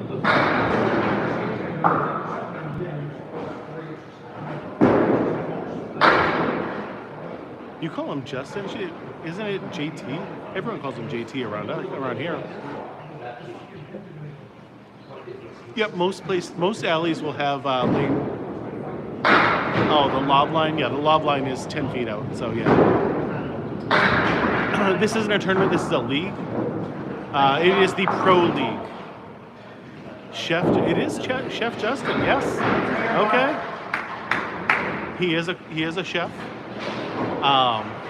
Yeah, most alleys will have balls for sale, whether they're brand new, whether they're refurbished. You can get balls at any place, or you can order them online if you want.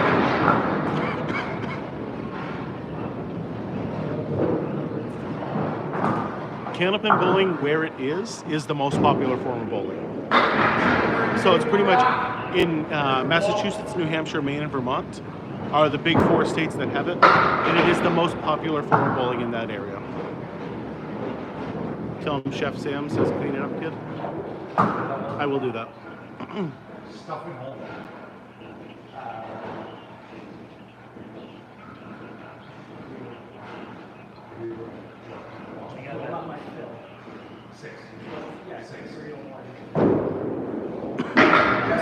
If you can average 100 in most leagues, you're going to be one of the highest average in a regular league. If you can average a 115 to 120, you can bowl with these guys. If you can average a 135, you'll be the best in the game. Is there a senior league? Yes, there is. There's a lot of senior leagues. Usually they're like in the mornings, they're like coffee leagues. I'm sorry, I thought you were talking about the third ball. What? Yes. Chef Sam says clean it up, kid. Oh my God! Now Sam's watching. Now Sam's watching. Yes. Brad in there. Oh boy. Do any Candlepin houses have a pro shop? Yes. They're generally not like they are in 10-pin though. There's just basically a place where you could buy stuff. But it's not like it is in 10-pin. Usually they have, 10 to 15 sets of balls, some shoes, and like the little powders and stuff like that. I don't know, but like in 10-pin places, like they'll do your balls up, right? They'll poke the holes in it and everything. The lanes are the same length as a 10-pin lane, 60 feet long and however many feet wide. Highest score I've ever witnessed, Steve Walker threw a 204. And it's the only 200 I've ever seen in my whole life. Whatever they do, I don't know, Travis. I know nothing about 10-pin, like it.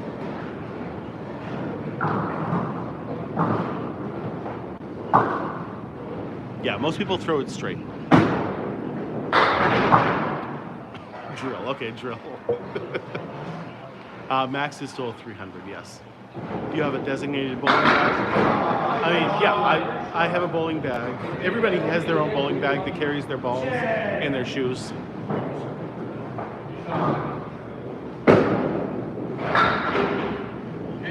If there are 12 strikes, it is still 300, but it has never happened in the history of the game.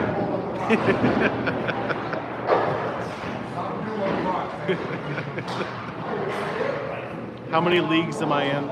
I'm in 2 leagues right now. A Sunday very casual league that doesn't want me to record, so I don't record it. And then there's my Tuesday league, which is a highly competitive league, and I record that on Tuesday nights. This is the pro league where I just come down here and record, and then I also do tournaments on the weekends. So you'll see me record random times on Sunday mornings or Saturday mornings.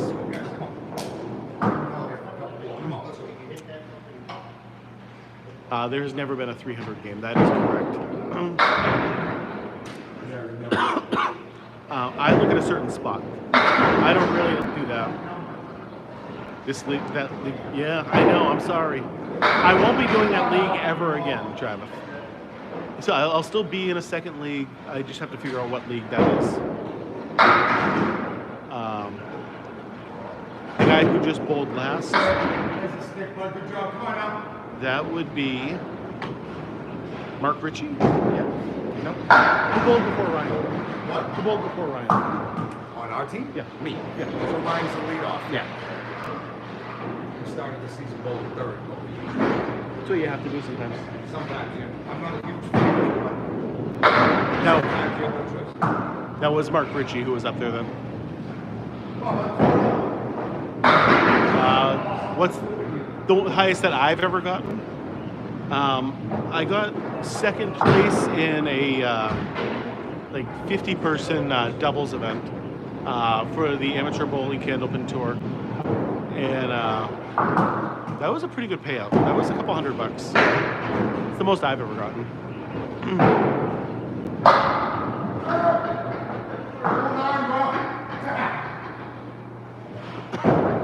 Yeah, I'll figure out what I'm gonna do. I think I want to bowl at a different bowling alley than Academy, Travis. So I just want to bowl in a different place, so we're getting different people recorded all the time.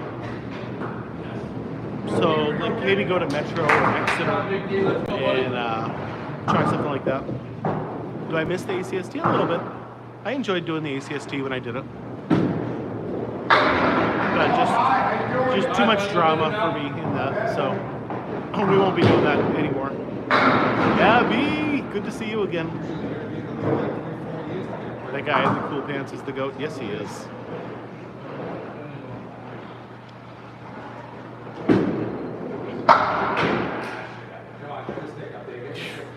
No, because I don't want to drive that far. Remember, I wake up early in the morning for my regular job.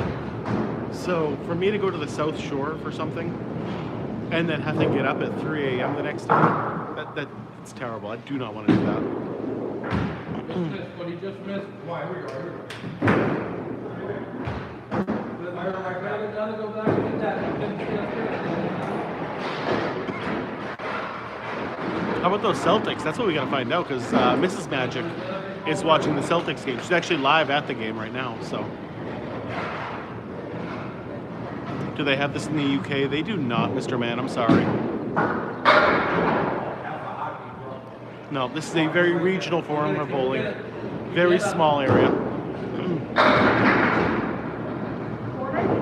It is not still a spare if they hit it on their third throw. It is just total pinfall only at that point. So if they get all of them down, it's just a 10. 74-74. They're winning like 25-3, I thought, earlier. Oh, 74-64 now? Okay.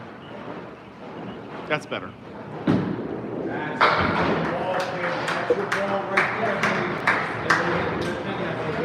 She gets very anxious if she's watching a game and they're losing or it's close, so.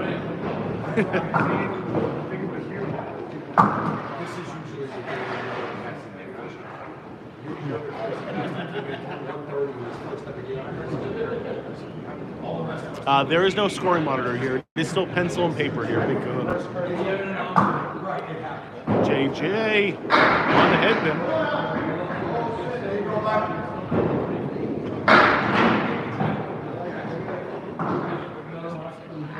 Here we go, JJ. Bring it home, kid. JJ. Great ball. How does that not go down? Tatum is so good. You want more JT?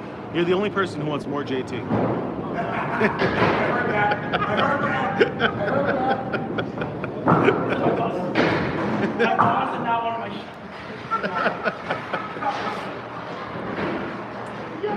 I wish I had a trophy right now for Chirp of the Year. That was Chirp of the Year. This is called Candlepin bowling. It is the best kind of bowling there is. I'm sorry, I couldn't go with it. I fucking heard him say that like all the attendant would.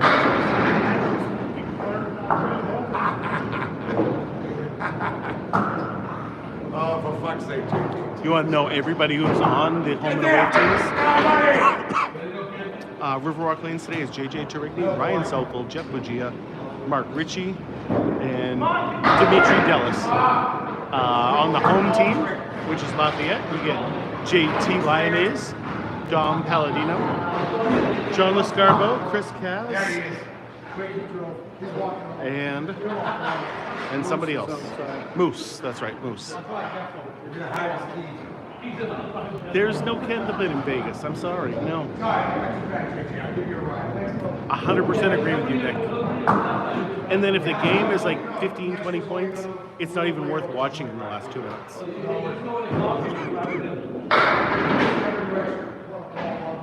That's too much milk. JT, good ball there. There is nothing in Georgia, no. Candlepin bowling is very regional, pretty much only found in northern New England. Outside of there, there's one in New York and one in Ohio, and that is it. Yes, there's plenty of fouls. There's foot fouls, there's lob line fouls, and there's gutter ball fouls.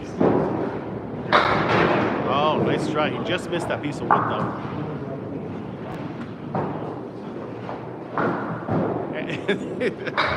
And that one in Alabama, of course. 2 blocks away from Gloria.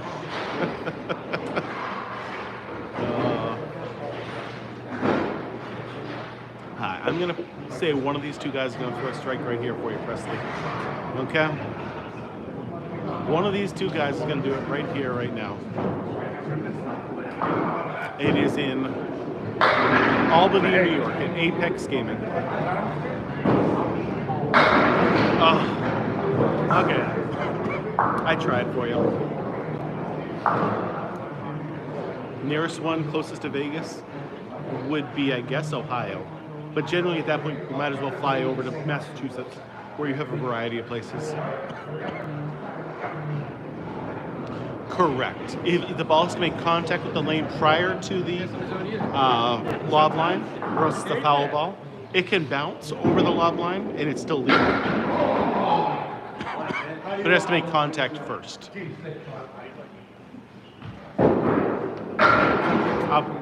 That is very true, Tulsa. And that is part of the game at this point. You just understand. Is it closed to the public? No, anybody can come in here right now, and plenty of lanes can be open for them.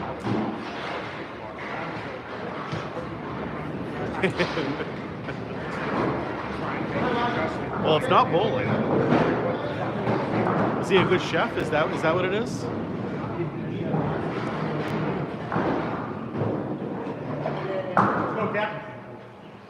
Just I actually love JT, just so you know. JT is actually my neighbor. He lives like 100 feet away from me. Maybe not 100 feet, maybe 300 feet. How is this better than 10-pin bowling ball? You get 3 throws per frame. You get more for your dollar already. Every spare is different with all the fallen pins that we get to use. You never know how to make a spare. And you can come down here and break a world record if you just throw a 250. You can't do that in 10-pin. It's not possible to break a world record anymore in 10-pin. Here, if you throw a 300, you'd be a god, okay?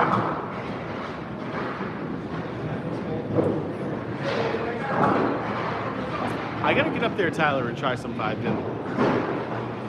One of those things that I'm gonna try at some point.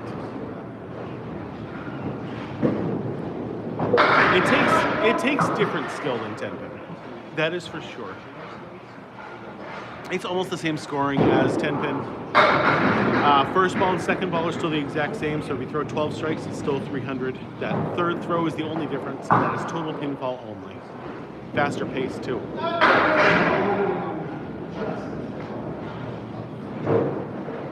There you go. I like all that name. All that stuff, familiar name.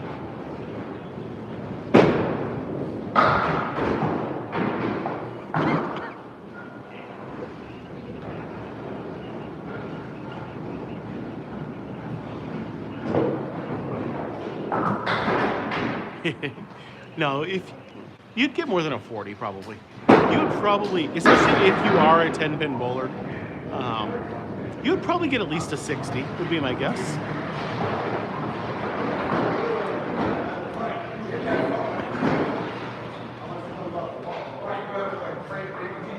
Yeah, this is regular bowling around here, just like Sweet Dunn said. Yeah, if you live in Michigan, you ever want to try this, you're going to have to come out to Massachusetts or New Hampshire or Maine. Do it in the summer. It's a great area to come out during the summer. Don't come out in the winter. Aviator, what's happening? Good to see you. I know how to coach bowling. For a few years, I did coach the kids over at Academy Lanes. But then once Max grew out of it, I stopped doing that. But, you know, I did help coach. Corey, always good seeing you. I'll see you Sunday morning. Make sure you get here early. I think we are going to sell out the place. So.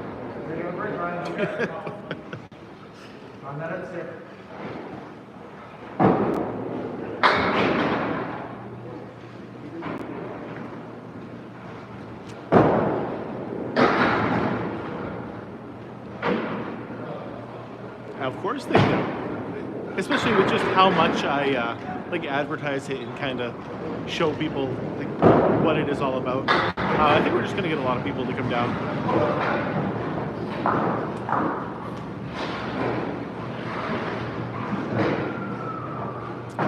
See, I enjoyed coaching. I coached baseball, football, bowling, and there's a strike for you. There's the strike. Oh, he's gonna match it almost. I don't know. Once my kids grew up, I don't really want to coach other people's kids. I like coaching my own kids. This is a scratch league, yes. Yes, sir. This is hand scoring here. It is still pencil and paper here. You do get 3 throws. Yeah. First ball is still a strike. Second ball is still a spare. Third ball is total pinfall only. Oh, John Lescarveau just off the head pin on that one. It's not really an Ohio community. There is a place in Ohio, but it is not open to the public. That place is a private place, only for weddings and like corporate events and stuff like that.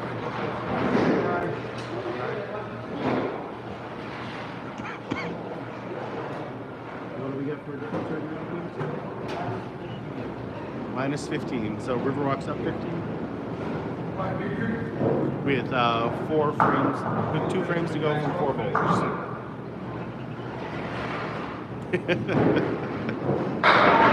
Oh, there's a strike from Moose. Oh, here they come. Yes, Mark Ricci owns these lanes, that is correct. It's all set up for you, go get it. Go on that stick.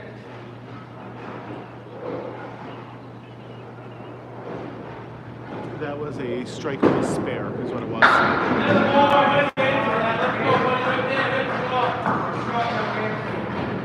Not if you throw it straight down the middle. If you had a hook on the ball, you could squeeze it between the pins, yes. There's 12 inches between each of the pins, and the ball is only 4 inches wide. But you would have to throw a hook on your ball in order to be able to do that. I'm rounding. You can fit 2 candlepin balls in between each of those pins down there. That's different. Go get it now, I like it still. See you out there. Oh, Moose just missing that one. What's the trick to getting a strike? There is no trick. It is hit the head pin slightly off to the left or right, and then hope and pray. That is what it's all about.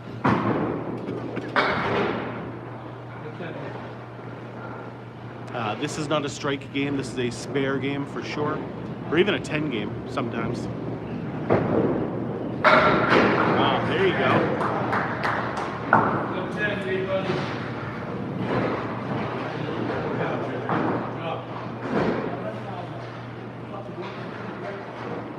Moose is now your favorite bowler?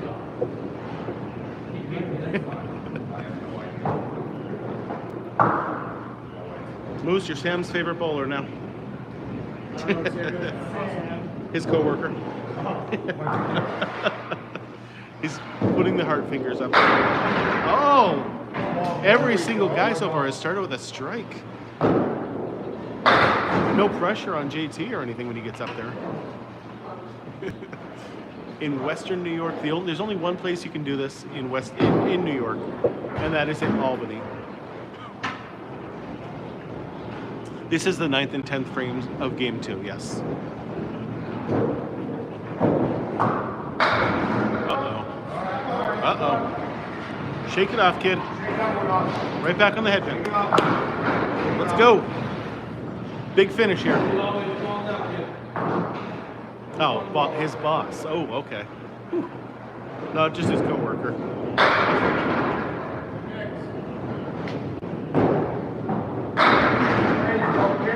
Well, you should give him a raise then. Make a shot, baby.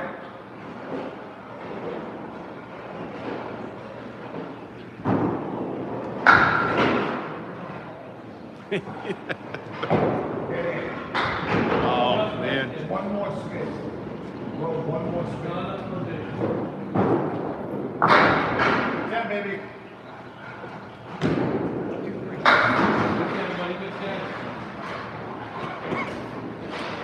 Yeah, there is a protective coating put on it like once a year or so, I think, but not the oil like there is in Candlepin.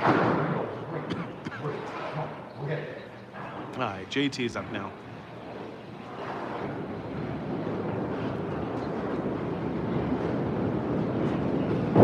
JT crushing the headpin and punching it straight through.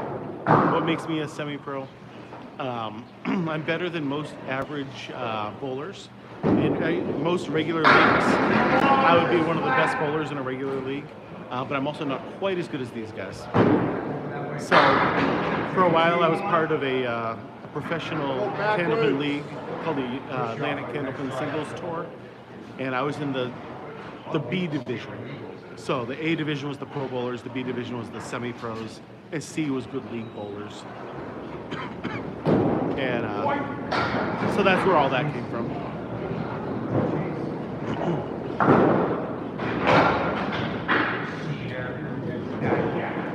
I don't know how many lanes there are in Massachusetts.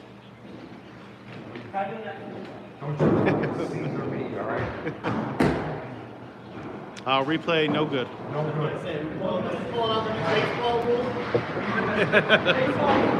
The woman at the front told me that was no good. They said no from Roland Garros like 5. There's definitely synthetic lanes also. The two places I normally bowl just happen to be wooden lane houses.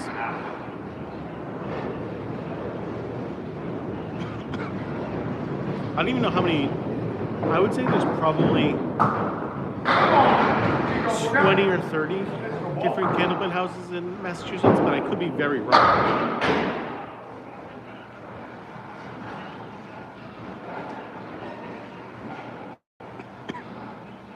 Buggea got that triangle, right hand side.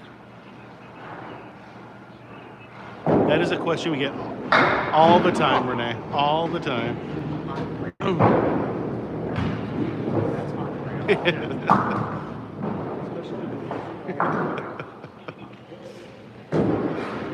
There it is. That's a nice shot from Buggea right there. I'm not 100% sure about resurfacing and stuff like that. That is not anything I know anything about.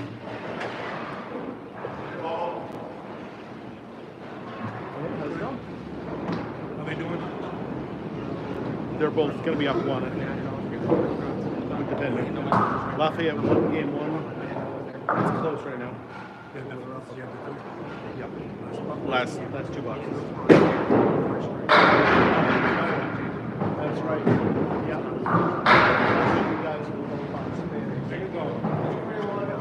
That's what I like to hear, Steve.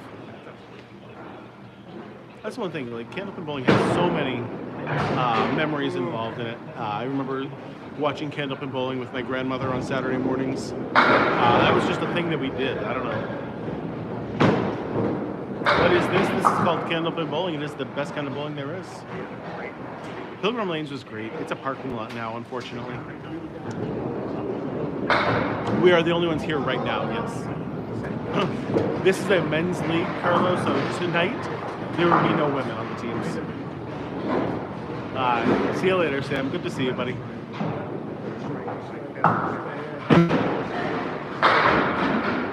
Yeah, I've heard Mason's was really, really hard. I only went there one time, but I thought it was okay. Oh, there's a strike from Mark Ricci. What kind of bowling is this? This is called Candlepin bowling. It's pretty exclusive to the New England area and Atlantic Canada. Wow, what a try from Chris Kaz. Who's the big champ in the women's division? Go get it. Maddie Ryva. That would have gone for Dimitri. And Amanda Carroll are the two best women. No, actually, they're the visiting team today, Kathy. Lafayette is technically the home team. Candlepin bowling uses 3 shots. Your third one is total pinfall only. Yep, that is the normal courtesy. You wait to reset until the other person is done.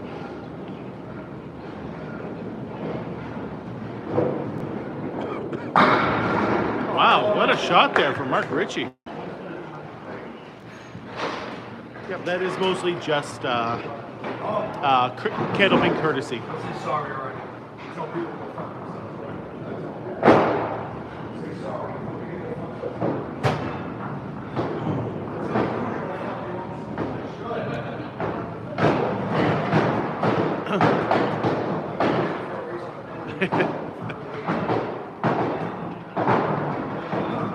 Generally, it's whoever you're bowling with.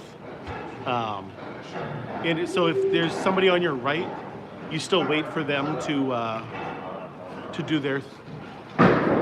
Person on the right always goes first, even if you are not bowling against them. But obviously, if they're not ready, you can go first. Can you see a ball up close? Sure. I'll wait till John throws his next ball, then I'll show you another ball.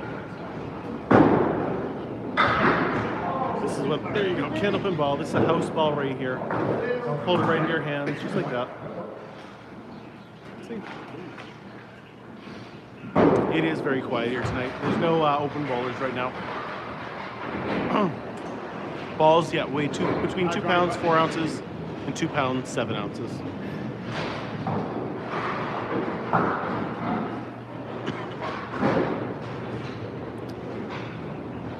I just said that. The ball's between 2 pounds 4 ounces and 2 pounds 7 ounces, and that's pretty much it for weight variances. Most people who have their own usually either use 2 6s or 2 7s. Nice shot from Ryan Southall. Way to pick that up. John Lescarveau right down the middle.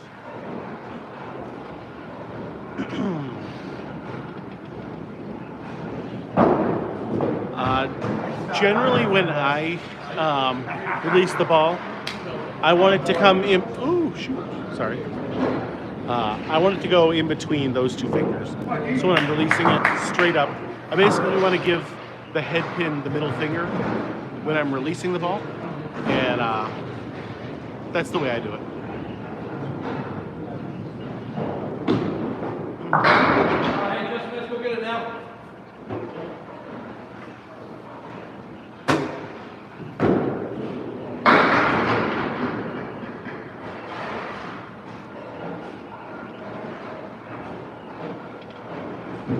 Dimitri on the head pin. Doesn't want to go though for him. Moose.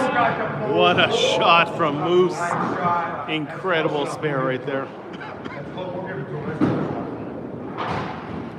Where are these lanes located? This is Riverwalk Lanes, Amesbury, Massachusetts. So work good if you don't throw so hard. As long as you're accurate, it doesn't matter as much how hard you throw it. It just helps to throw it a little bit faster. I'm not saying it can't. You know, you can still get a strike throwing it slow. It just helps to throw a faster ball.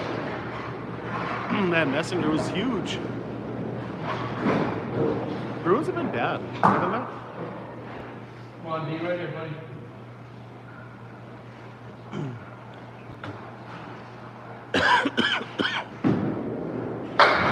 Alright, come on right back. Tell them to bring a pain back. I could have, but you know, while they're trying to do their stuff, I don't like to bother them too much. Somebody was just asking what a pin looks like. While you were down there, bring a pin back. No. He's gonna get you a pin. Correct. There's no conditioner on the label. That is a brand new one. I got a brand new pin to show you guys if you want that. After Moose throws his ball, I'll show you guys.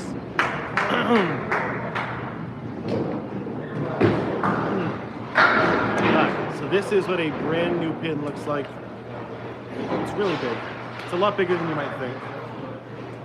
There you go. Pretty much a solid. That's where you get it from Garland and Saco, Maine. It's really, really big though. Yeah, this is for all the YouTube people.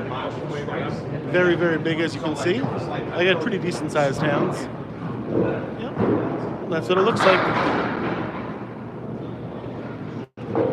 This is not duck bait. Nope, these are camper bits.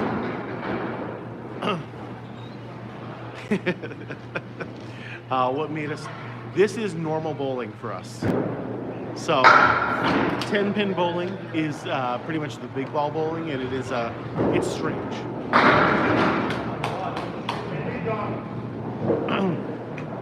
In my bowling bag, I just have. Remember, we carry a set of 4 balls, so I use just 4 Cobra Pro rubber balls, two sevens. Your average Candlepin, according to Mark Ricci, lasts 15 years. Come on, work on it. It is nowhere close to you, I'm sorry. You're going to have to come to Northern New England to give it a try. You know, spring, summertime, catch a Red Sox game, do some Candlepin bowling, spend the weekend, spend a week. It's a good area in the summer. The bowling came off the wall and pushed it that way too.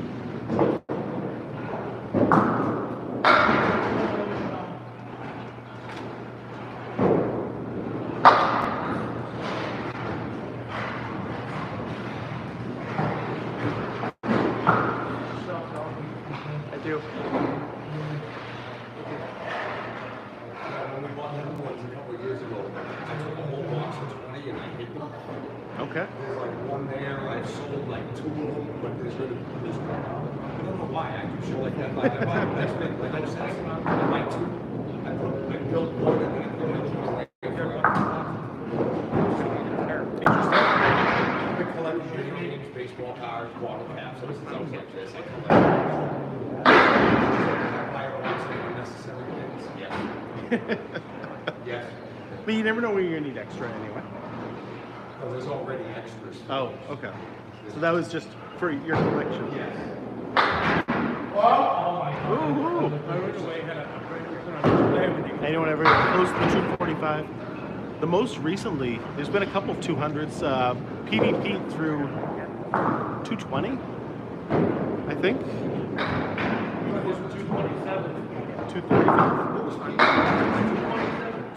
227 was the most that's happened relatively recently, which was crazy.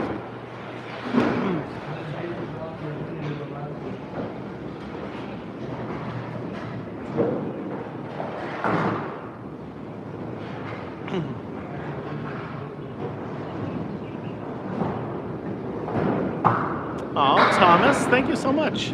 I always love the kind words about my streaming, so I appreciate it. Thank you. Do kids like this kind of bowling? Yeah, of course, because they can actually throw the ball. In the kids' leagues around here, they start bowling as early as 5 years old.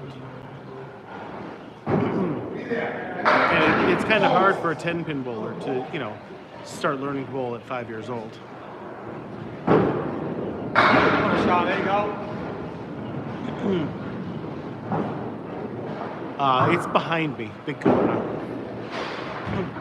So the high team total is 2001, which is crazy. Chris Sargent has a 465 for a triple. Keith Beaupre has a 194 for a single.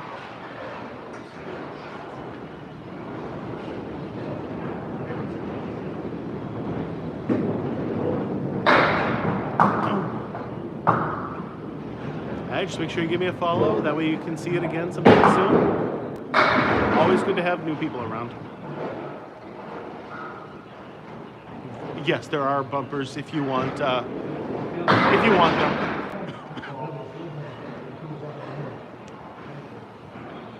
I think I'm ready, but I am not necessarily this good still. You know, I need to add about 5 more pins to my average.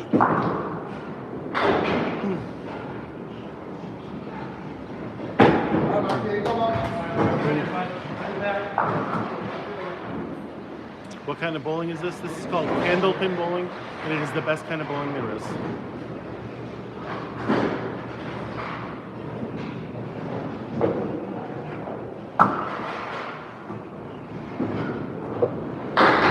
Ricci all over the headpin. Where is this popular? Northern New England. Massachusetts, New Hampshire, Maine, and Vermont. This is the most popular form of bowling. It is certainly more popular than 10-pin. Ryan, can I see those scores? Thank you, good sir. Good bid. Moose does not go 10-pin bowling as far as I know. Pretty much everyone around here only goes 10-pin bowling.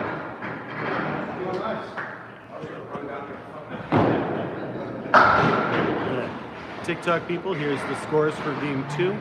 553 to 564. Lafayette wins by 11. Notable scores: Dom Paladino 123, Moose with a 116. Dimitri and Ryan 118, 116. Mark Ricci, of course, with a 116. Here you go, YouTube people. Lafayette wins that one also, so 564 to 553. Haven't seen you in a while. Everyone bowled pretty well that time, honestly. Yeah, 11 pins. So totals, they're up by 19 pins.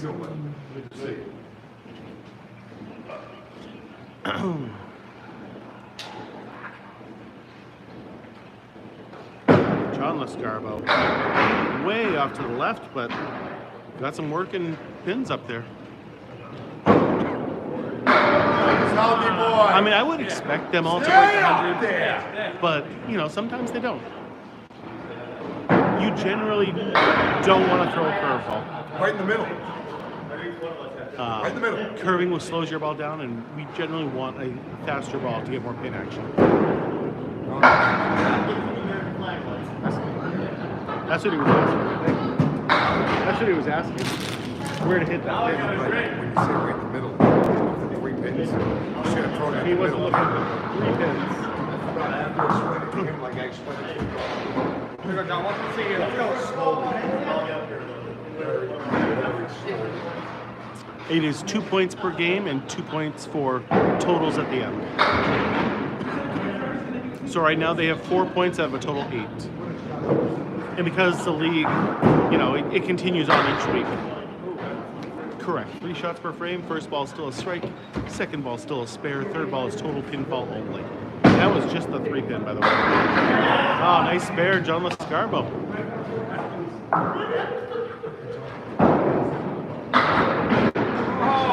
Wow, nice try.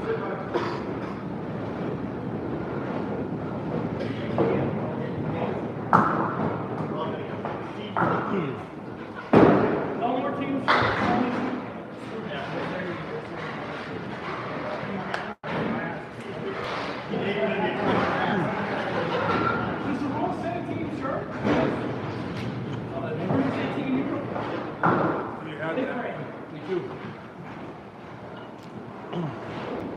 They are Bullmore machines, yes. If you have anything specific, I can ask Mark Ricci. He knows a lot about the machines in the back. I don't know anything about them.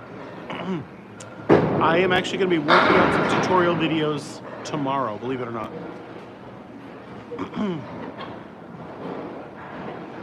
I love it. Any questions you have, Mr. 9000, feel free to ask it. Yep, shoes are the same as 10-pin bowling shoes. We get the Dexters, we get all the normal bowling shoes. No, this place is Candlepin only. Most places in this area are Candlepin only. There are some 10-pin houses out there, but Candlepin is the #1 in this area.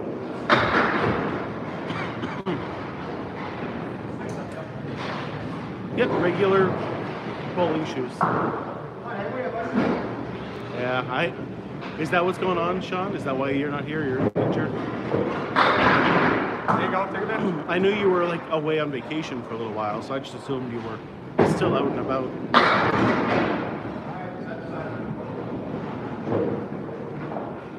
Does Gardner have a 10-pin? I don't know. I don't know much about Gardner. Where is this? This is Riverwalk Lanes in Amesbury, Massachusetts. Yes, there are many, many dedicated Candlepin houses. In this area, Candlepin is the #1 form of bowling. Yeah, there is a single place in Albany, New York.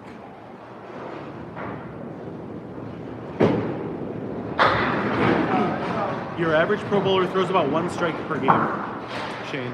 So not very often at all.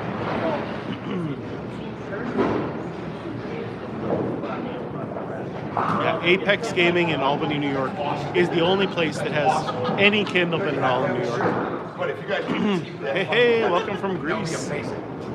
absolutely, we do one day. It is bigger than a It'd be baseball. Amazing.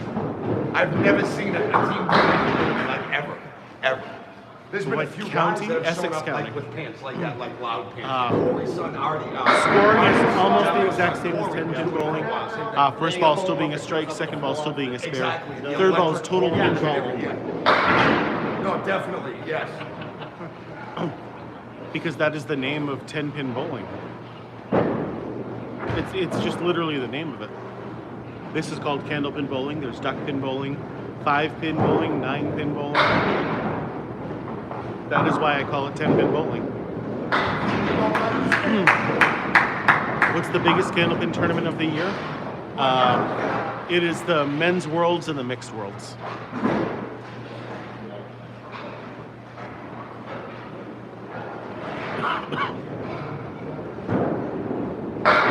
Great ball right there from Dom Paladino. Nice 9-pin drop. I will be going to both of them. I won't be bowling in either one of them, unfortunately. No, Candlepin bowling is still 10 pins in the same configuration as 10-pin bowling.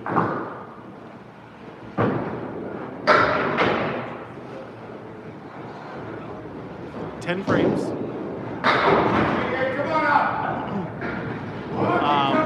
I know how to go duck pin bowling. I just don't do it very often. I do duck pin bowling less than I do 10-pin bowling, and I don't go 10-pin bowling very often at all.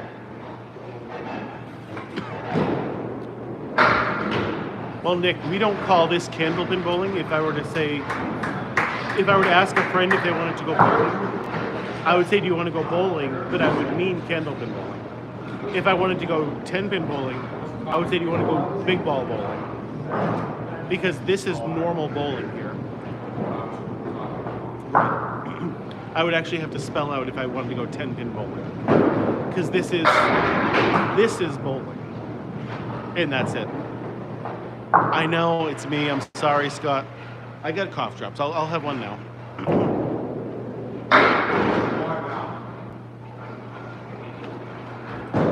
I got my Rico throat care.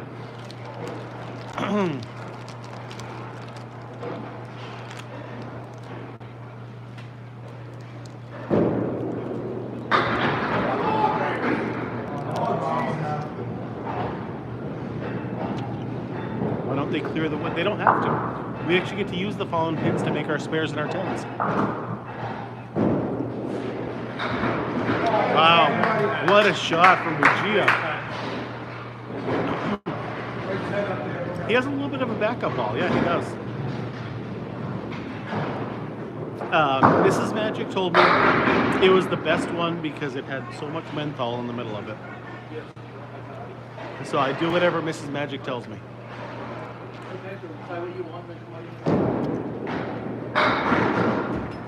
I don't know anything about baseball. This is game 3 now. Lafayette, the team in pink, has won the first 2. Candlepin never really got outside to northern New England, and I don't know why. Nice shot, buggea. Let's go, buddy. The lanes here are completely dry.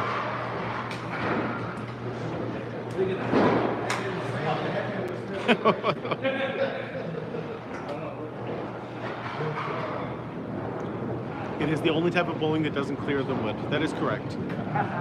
Louisiana, what's going on? Good to see you.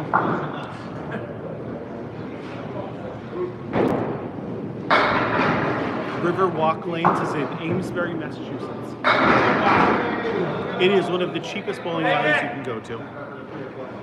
Most inexpensive. Vintage feel.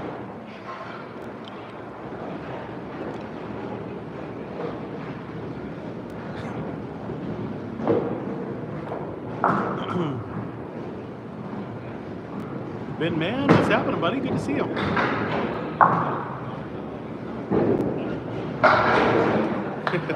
They're not trying to break the pins. They just throw it fast. You get more pin action in Candlepin with a faster ball. Yeah, there's canal lanes in Southampton. I went there for a tournament relatively recently.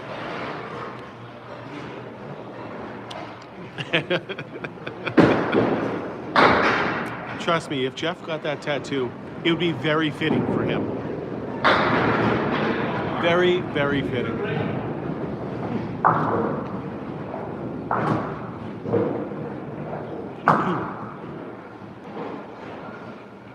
No, this place doesn't have any vending machines. You can go behind the counter and get some sodas, but none of the glass stuff. This is just bowling in this area. 10-pin bowling, the big stuff that you're used to, that is the oddball in this area. Come on, that pin was hit.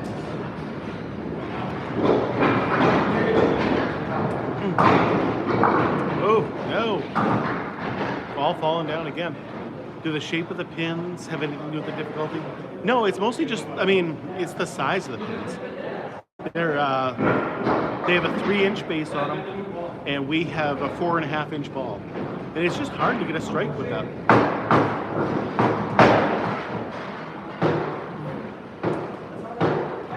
I don't know when I would ever get the chance to do that, Wilmington. I don't think there's any lanes in Springfield right now. What game is this? This is game 3 of 3. Yeah, I just did the Ricci Mayor tournament over at Canal Lanes. Apparently he did a lot of the coaching of the kids at Canal for a long time. I've been to Alley Cat twice. When the kids league traveled, Max was part of it, and then we went to Alley Cat a couple of times. That's the only times I've ever been there, though. The only times you really do 10 frames in a row is if you we're bowling for fun. Doink you. Dry lanes up there. Dry lanes. I don't know that place. Bowling is definitely still a sport.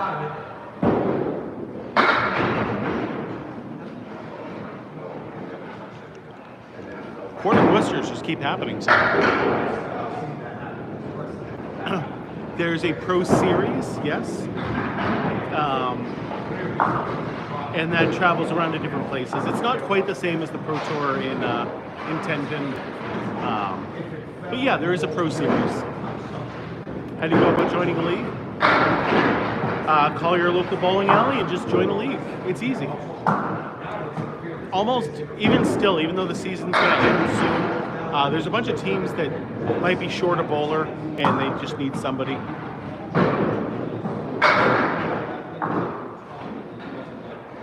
It's the worst. Those are called the quarter Worcesters with the single pins. And it's so hard. How do we get this in Knoxville, Tennessee? Okay, it's not easy, Shane. Because there's nobody who makes the Candlepin machines anymore. So we need to get somebody to invent a new Candlepin machine and start building new alleys. It is a hard thing to get done. There hasn't been a new Candlepin machine made since the early 90s, I think. So every machine you see is at least 30 to 40 years old. Hey, you got a 400, that's really good. Moose all over the headpin. Taking the 158 out only. No, you can still get the pins, but the pin setter nobody makes right now. We still have some duck pin places. Near me, there's 2.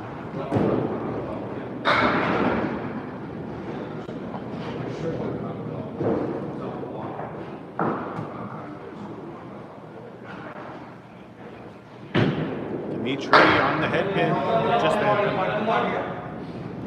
Stay on top, kid. Stay on top.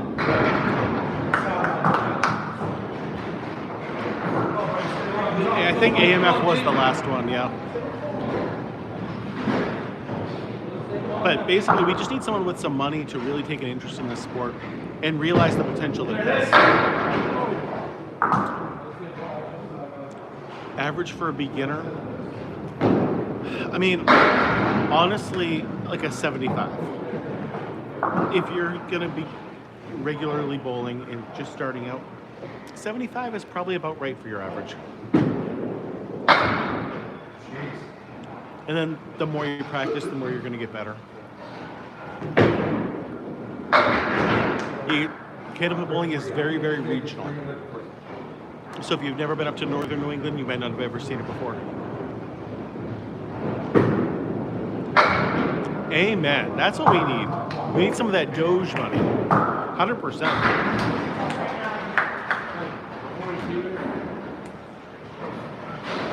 Well, thank you, Crystal. I appreciate the kind words. It's always someone's first time seeing Candlepin bowling, and I want to make sure that they get their questions answered and they know what they're seeing.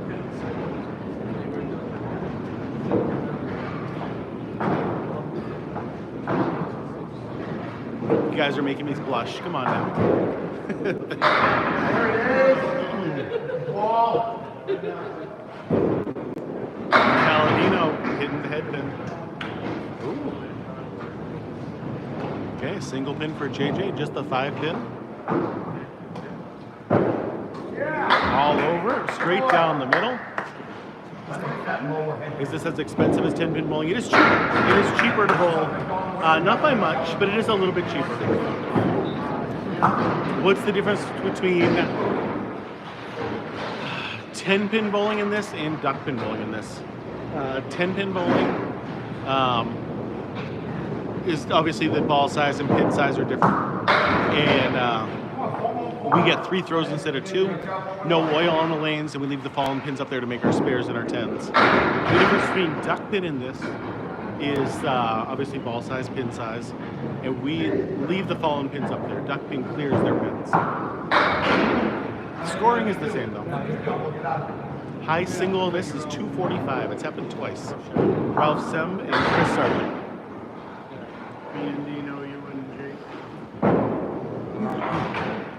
Let's go, Ellen. Maybe next week you can do it. Just what did John say about that? I don't think I'm a good announcer though, Crystal. Like that's the thing.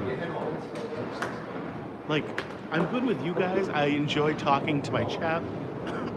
But as far as like doing the actually like announcing and talking about which pins are left standing and stuff, I don't think I do a good job with that. But talking to you guys,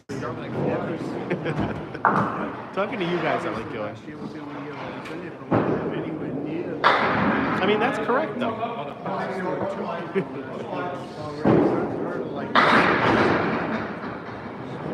Now, granted, there's a million more people this year than last year. Yeah, T-Money, let's go.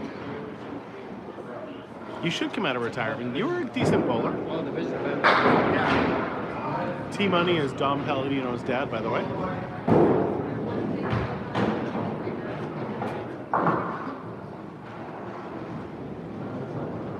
Yeah, if you knock them all down your second ball, that is a spare. Just like in 10 pin, where you get a bonus ball in your next frame. And the third throw is just a 10, and that's it. You can't do string Candlepin. That would not work. You guys are making me blush. You gotta stop that. 117 by a 7. Oh, you can't have a 78, Alan. You gotta do better than that. I don't go 10 pin bowling, no. Like once a year. I mean, I did it relatively recently. Me and Max went, and we just did it for fun, but that's about it. Yeah, with Don Gillis, Mike Moran.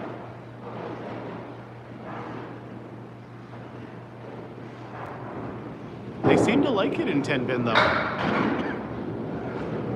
I actually met Mike Moran relatively recently, and we're now Facebook friends, so that's always cool. Yeah, these lanes are 80 years old, so they do have a lot of wear and tear on them. That is correct.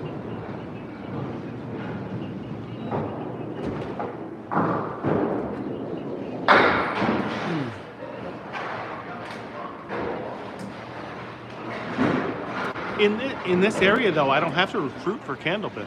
Like, you got to remember, Candlepin is the king in this area. There's nothing in West Virginia, I'm sorry. You're rooting for a half Worcester? You're an evil person, Jack. Hey, still no Lee, huh, guys? Absolutely. My grandmother's sister used to be the owner here for many, many years. Back when it was Lafayette Lanes. My aunt, sister Terry Quinn, was the owner here.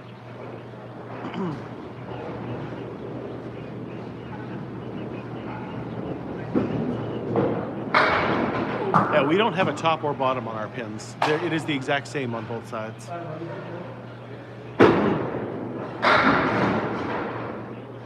And my grandmother's name is still on the wall for top averages. I think she has the 3rd highest ever in this place.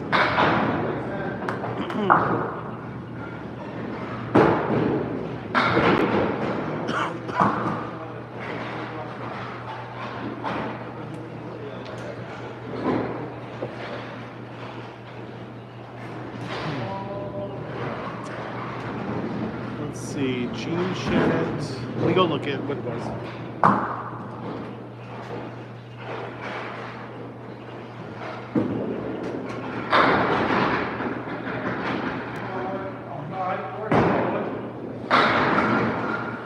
Sorry, she has the high triple for a woman ever bowled here at when it was Lafayette Lanes. It was a 398, and that was my grandmother. Still is my grandmother. She's still alive. Hi. See you later, Travis. Always good having you.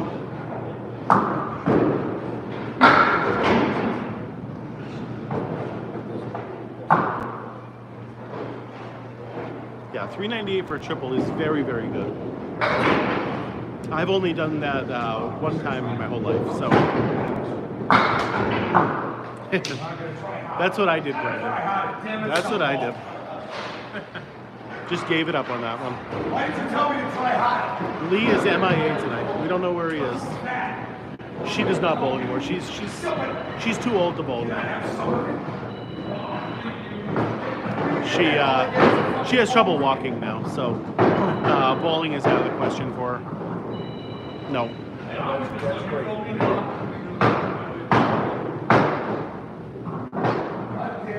I've never bowled at the Lawrence Rec. I didn't know that there was one down there. Cora, what is going on? Good to see you. 245 was thrown at Metro and someplace in Western Mass. I don't really know where. The high single here is a 194. When it was Riverwalk. When it was Lafayette Lanes, Brian Fuller Jr. My cousin actually has the high single with a 224. Strikes are always rare, Candlepin. Yeah, Jeff is my little brother. I mean, we are now halfway through game 3 of 3, so you missed a little bit. You missed the longest spare ever recorded. The spare, I think, took over a minute to fall down. I missed it by half of a ball. I wanted to hit that one on the very end like that. Not by blood, though. So all those bowlers are just from my my step family more than anything else. But they're my real family, you know? Yes. for this place, because they bowled here a lot. There's 12 inches between each pin. Oh, it's definitely getting a video for it. As soon as it happened, I knew it had to be a video.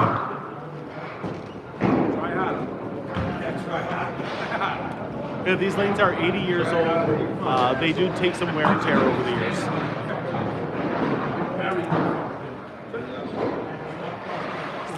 Well, I can say I had the most viewers out of anybody here ever at Riverwalk Lanes.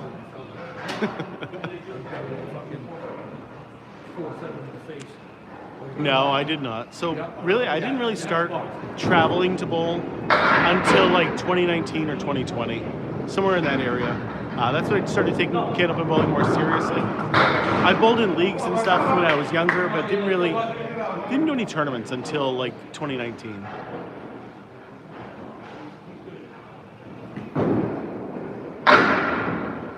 So anything before that, I really didn't do a whole lot.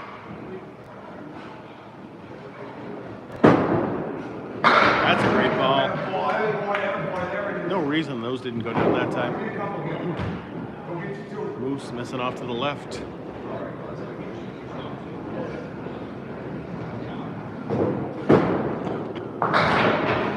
No, this place was, I mean, they closed down for a couple weeks. But you just basically had to wear a mask for a little while, and then this was one of the first places where they didn't really care. You could bowl without a mask here. This is the last game for her. Yes, it is. I thought you were gone. I thought you were off doing something else now.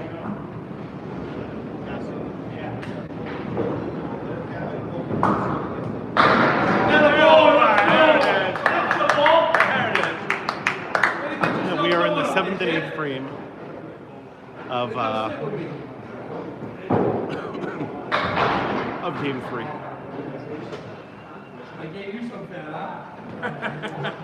Basically, Big Boss, if we want to grow Candlepin, we need someone to invent a new machine to reset the pins, and we need to start building new alleys or getting it in 10-pin alleys. That's what we need to do. We need someone with a lot of money to invest in this game.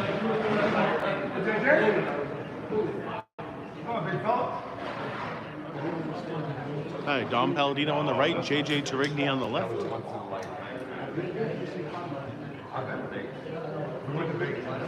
Hey, if we can get Elon Musk, give us some Doge money, you know, that's all we need. You get me the money, I'll do all the other stuff.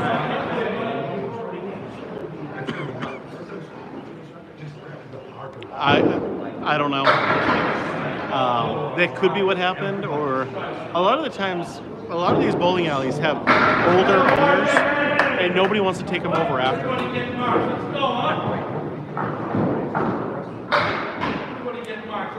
Yeah, it would be nice, but my family doesn't have that kind of money. If everyone invested a little, I mean, yeah, if we did a GoFundMe to try to do it, I don't know.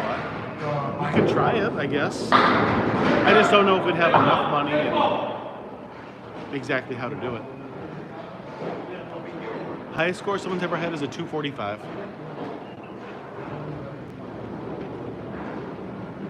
If it is the one that's on the second floor, we tried to go there one time during the pandemic, but it was closed.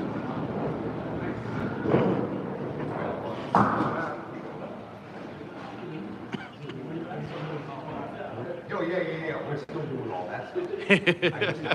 If we called it Doge pins, he might give us that money. Yes, that's what we need to call it. No more Candlepin, it's just Doge pin. Doge pin. Yep. We'll get some money from Musk. We're gonna be all set. If you look us up, I'll This will be Doge Lanes, Smart Ricci says. I'll change the name or whatever he wants.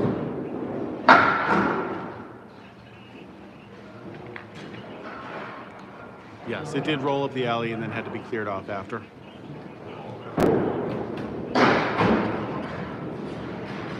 My personal best is a 164. It's been a couple of years, and I would really like to beat it sometime soon. No oil on the lanes, that is correct. You can't run down the lanes if there's oil on it. Fucking traitor. DogeXLanes.com.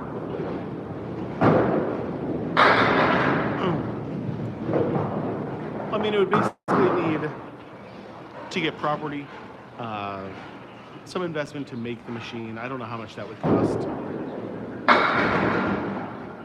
It's not going to be cheap, that is for sure. Yep, there's regular bowling shoes. Just regular 10-pin bowling shoes, the same things. What's going on, Solomon? Good to see you. What state is this? This is Riverwalk Lanes in Amesbury, Massachusetts. Yeah, nothing in South Carolina, plenty up in Maine. This is the bowling of Maine for sure. Jeff Buggea with a single pin all over it.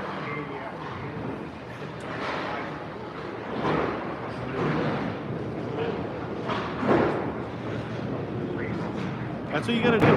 Like, oh, there's another single pin. How many times have we just seen? I've had 4 tonight. Maybe I'll make a video about that tomorrow. Oh, I will. Just because it makes the game look hard. He does. He has a little bit of a reverse hook on his. Oh, that would be an interesting thing. But then you'd have to swap out all the pins each and every time.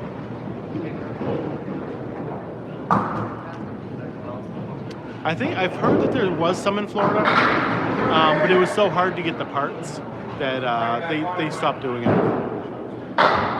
Ken, what's happening? Yeah, bowlers have their own balls. We buy them in sets of 4. I've never snapped the pin in half, but I've definitely broken the cap on the top or bottom. If it gets hit hard and they're just a little bit older, and you hit the bottom really hard, the cap that's on there can get broken in half. I've definitely done that a few times. We have a few of those in the house.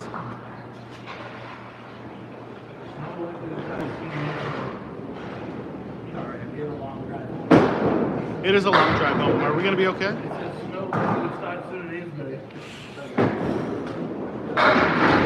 I might have to walk home.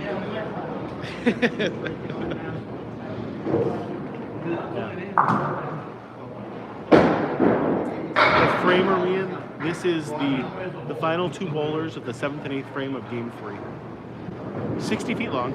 Yeah, that's what Ryan was just saying, that it's snowing here now. But I don't think it's supposed to last very long. We're supposed to get like a coating to an inch overnight.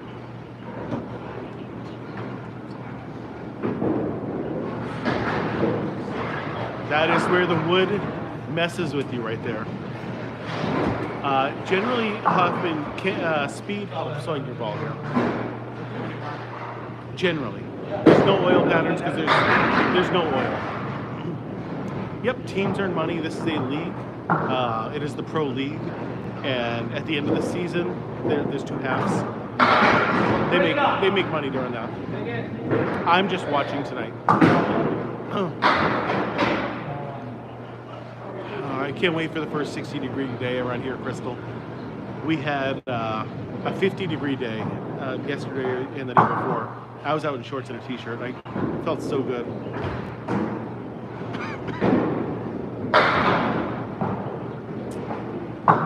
It's definitely not the lane that's down there underneath the pins. I don't know if they all have different ones, though. I don't know a lot about the mechanics of everything.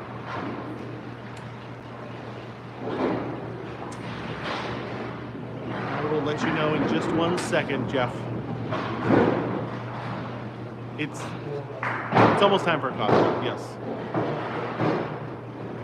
This is only a Candlepin bowling alley. This is an actual bowling alley, but the bowling is Candlepin only.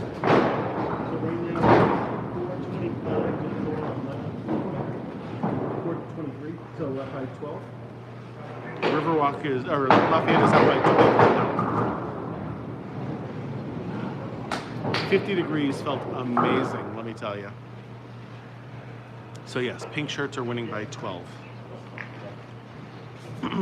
Final frames here for the night. Tight match right now. Oh, like I said, that first 60-degree day is going to feel so incredible. This is Riverwalk Lanes in Amesbury, Massachusetts.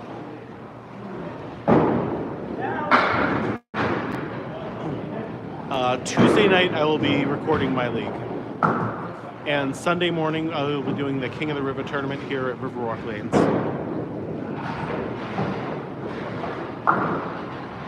So that's the next time I'm live is Sunday morning at 9:30 in the morning.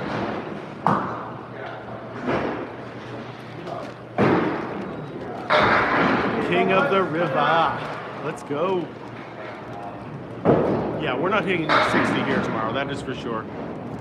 The balls can weigh anywhere from 2 pounds 4 ounces to 2 pounds 7 ounces.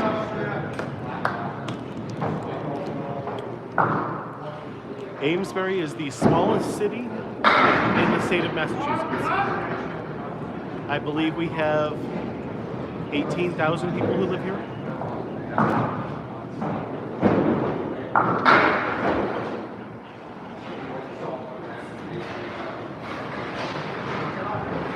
It's a small town.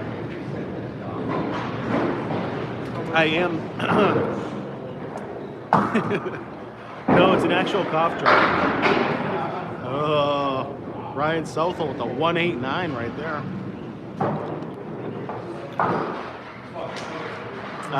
There are 8 lanes here. It is a very small house. It is every Sunday at 9:30. All you have to do is be a league bowler in order to join it. You don't have to be a league bowler here, but you just have to be a league bowler.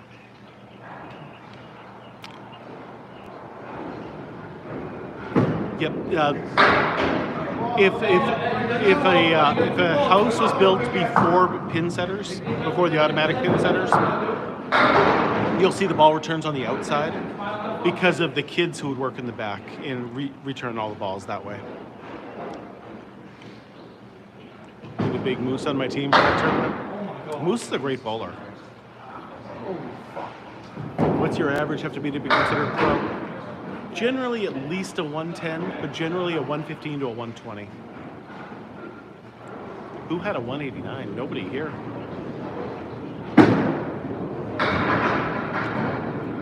Nobody here tonight, at least. Generally, you just want to hit the head pin off to the side.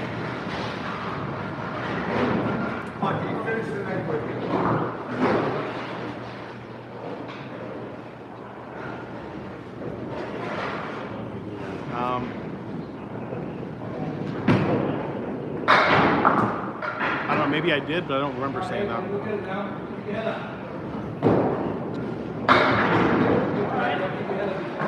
Oh, good ball from Moose. I like that piece of wood right there, too. That's pretty nice. Yeah, I can definitely do the final totals after.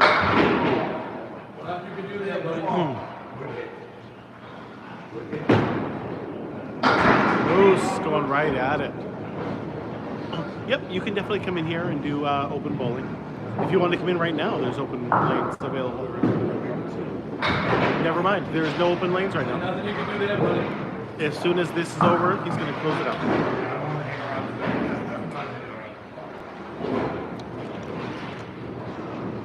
I never mind at all. This is called Candlepin bowling. It is the best kind of bowling there is. But yes, if you wanted to come up from Florida, it's open during the day most of the time. I will be live on Sunday. I will be recording the qualifiers and then warming up during the playoffs and then bowling.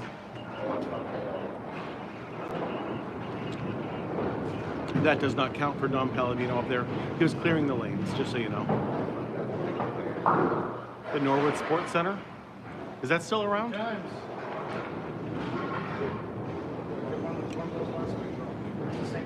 Yep, I'll be defending my title.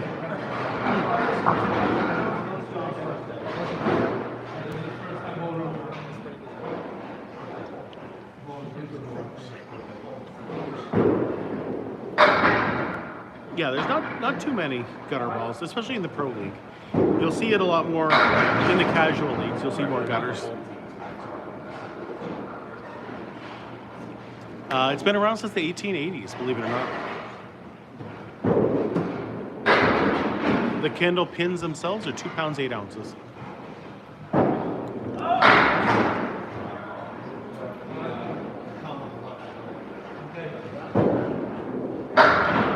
gonna be the 3-time champion, Cora.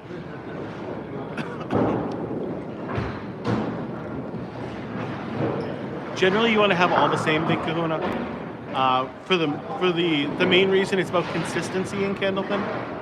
You want to be as consistent as you can. So using the same weighted balls is going to be the best. It is certainly harder to score. People throw different weights. There's not a lot of weight difference in the weights. 2 pounds 4 ounces is the lowest you can go, and 2 pounds 7 ounces is the most you can go. There's not a lot of hooking in Candlepin. Generally, some of the slower bowlers will do it, but generally, you see the hard straight throws for the better people.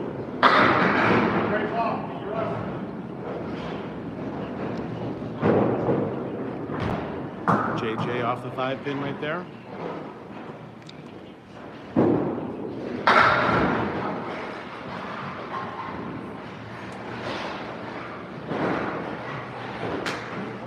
Mark Ricci's running down there, fixing that sweep, I'm imagining.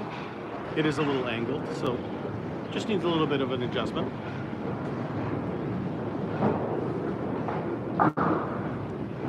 Oh, that's awesome, Jason. Yeah, Candlepin bowling is so much fun. You really should give it a try sometime. Yep, still 10 pins in the same configuration as 10-pin bowling.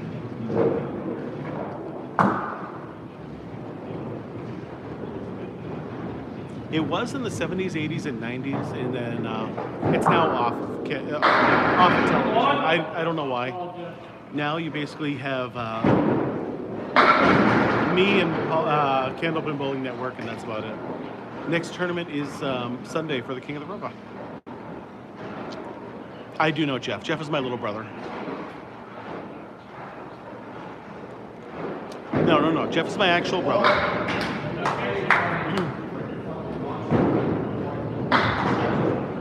Technically, he's a half brother, but we don't say that. He's my real brother. Yes. Like other tournaments, King of the River, because this is the river walk. I don't have any plans to do any other tournaments anytime soon. Scoring is basically the same as 10 pin. First ball still a strike, second ball still a spare, third ball is total pinfall. There it is. I think he did that just for you, Sam. I think he did that just for you. You do get 3 throws per frame, yes. What time is practice before the league? Generally about 15 minutes, half hour before they'll turn the lanes on. You can warm up.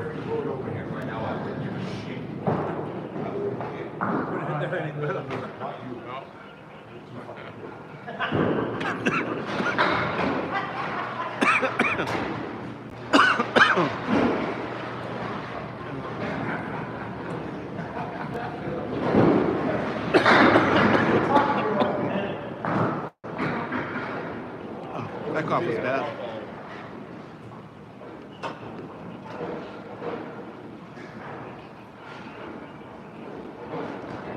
You just had surgery, Jaden. Are you okay? What a hot dog for the camera. What a hot dog. Yeah. I mean, I'm getting over the flu that I had for like a month. And now it's just a dry cough at the end. But it's going away finally. Yes, I Candlepin ball all the time. Yeah, I just happen to not be bowling tonight, that's all. No, on the third throw, it is not a spare. It is just a 10. So a spare, you get a bonus ball on your on your next ball. And Candlepin, it's just a 10 on that third throw. Hi, Jill. Good seeing you. I will be safe, you as well. I will try some. I have a bunch of tea at home. I will gladly do that. Clove tea with ginger. Hey, that's just what they said on TikTok as well. They said ginger with lemon. But same thing. Oh, what a bit. Teeth surgery is the worst.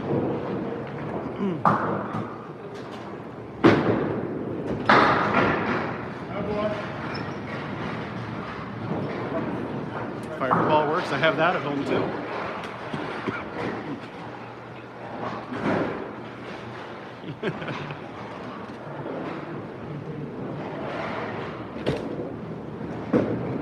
Lee! Oh, we called this earlier that you were going to show up right at the very, very end. Just like Travis did last time.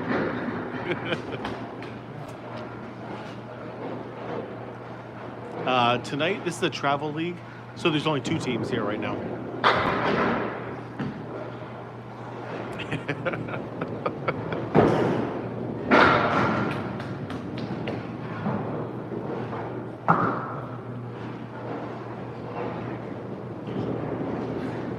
Oh, that would have been nice. That spare had to have taken almost a minute, I swear.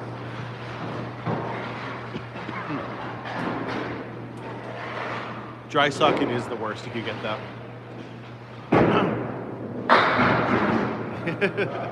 Okay, yeah, we were talking about bagels. That is true. That is the end of the match right there. I'll give you guys the scores in just a second, so you guys can all see what happened.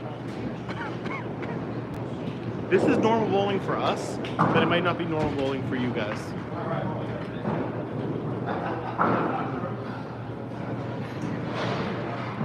Ricci's going to do up the scores first. I'm going to find out in just a second, but I believe so, Big Kahuna.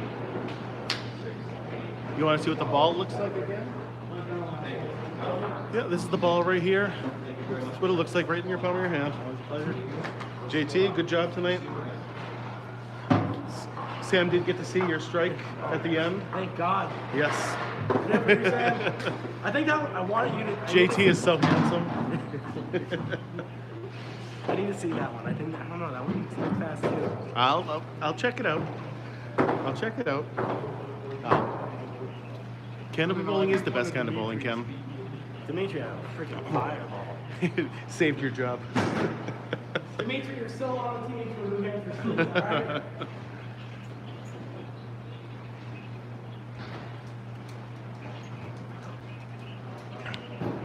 I'll put the camera down a little bit for you guys. A little easier. Mark, can I have that? Absolutely. You're the best. All right, everyone on YouTube, I'm going to show it to you first. Here we go. So Lafayette took everything tonight, all 8 points. Won only by 40 pins. That was actually a really, really close night. Top bowler of the night was JT with a 370 out of anybody. So that's pretty good. They missed the paladino, so I think to a 350. Here you go, JT on TikTok.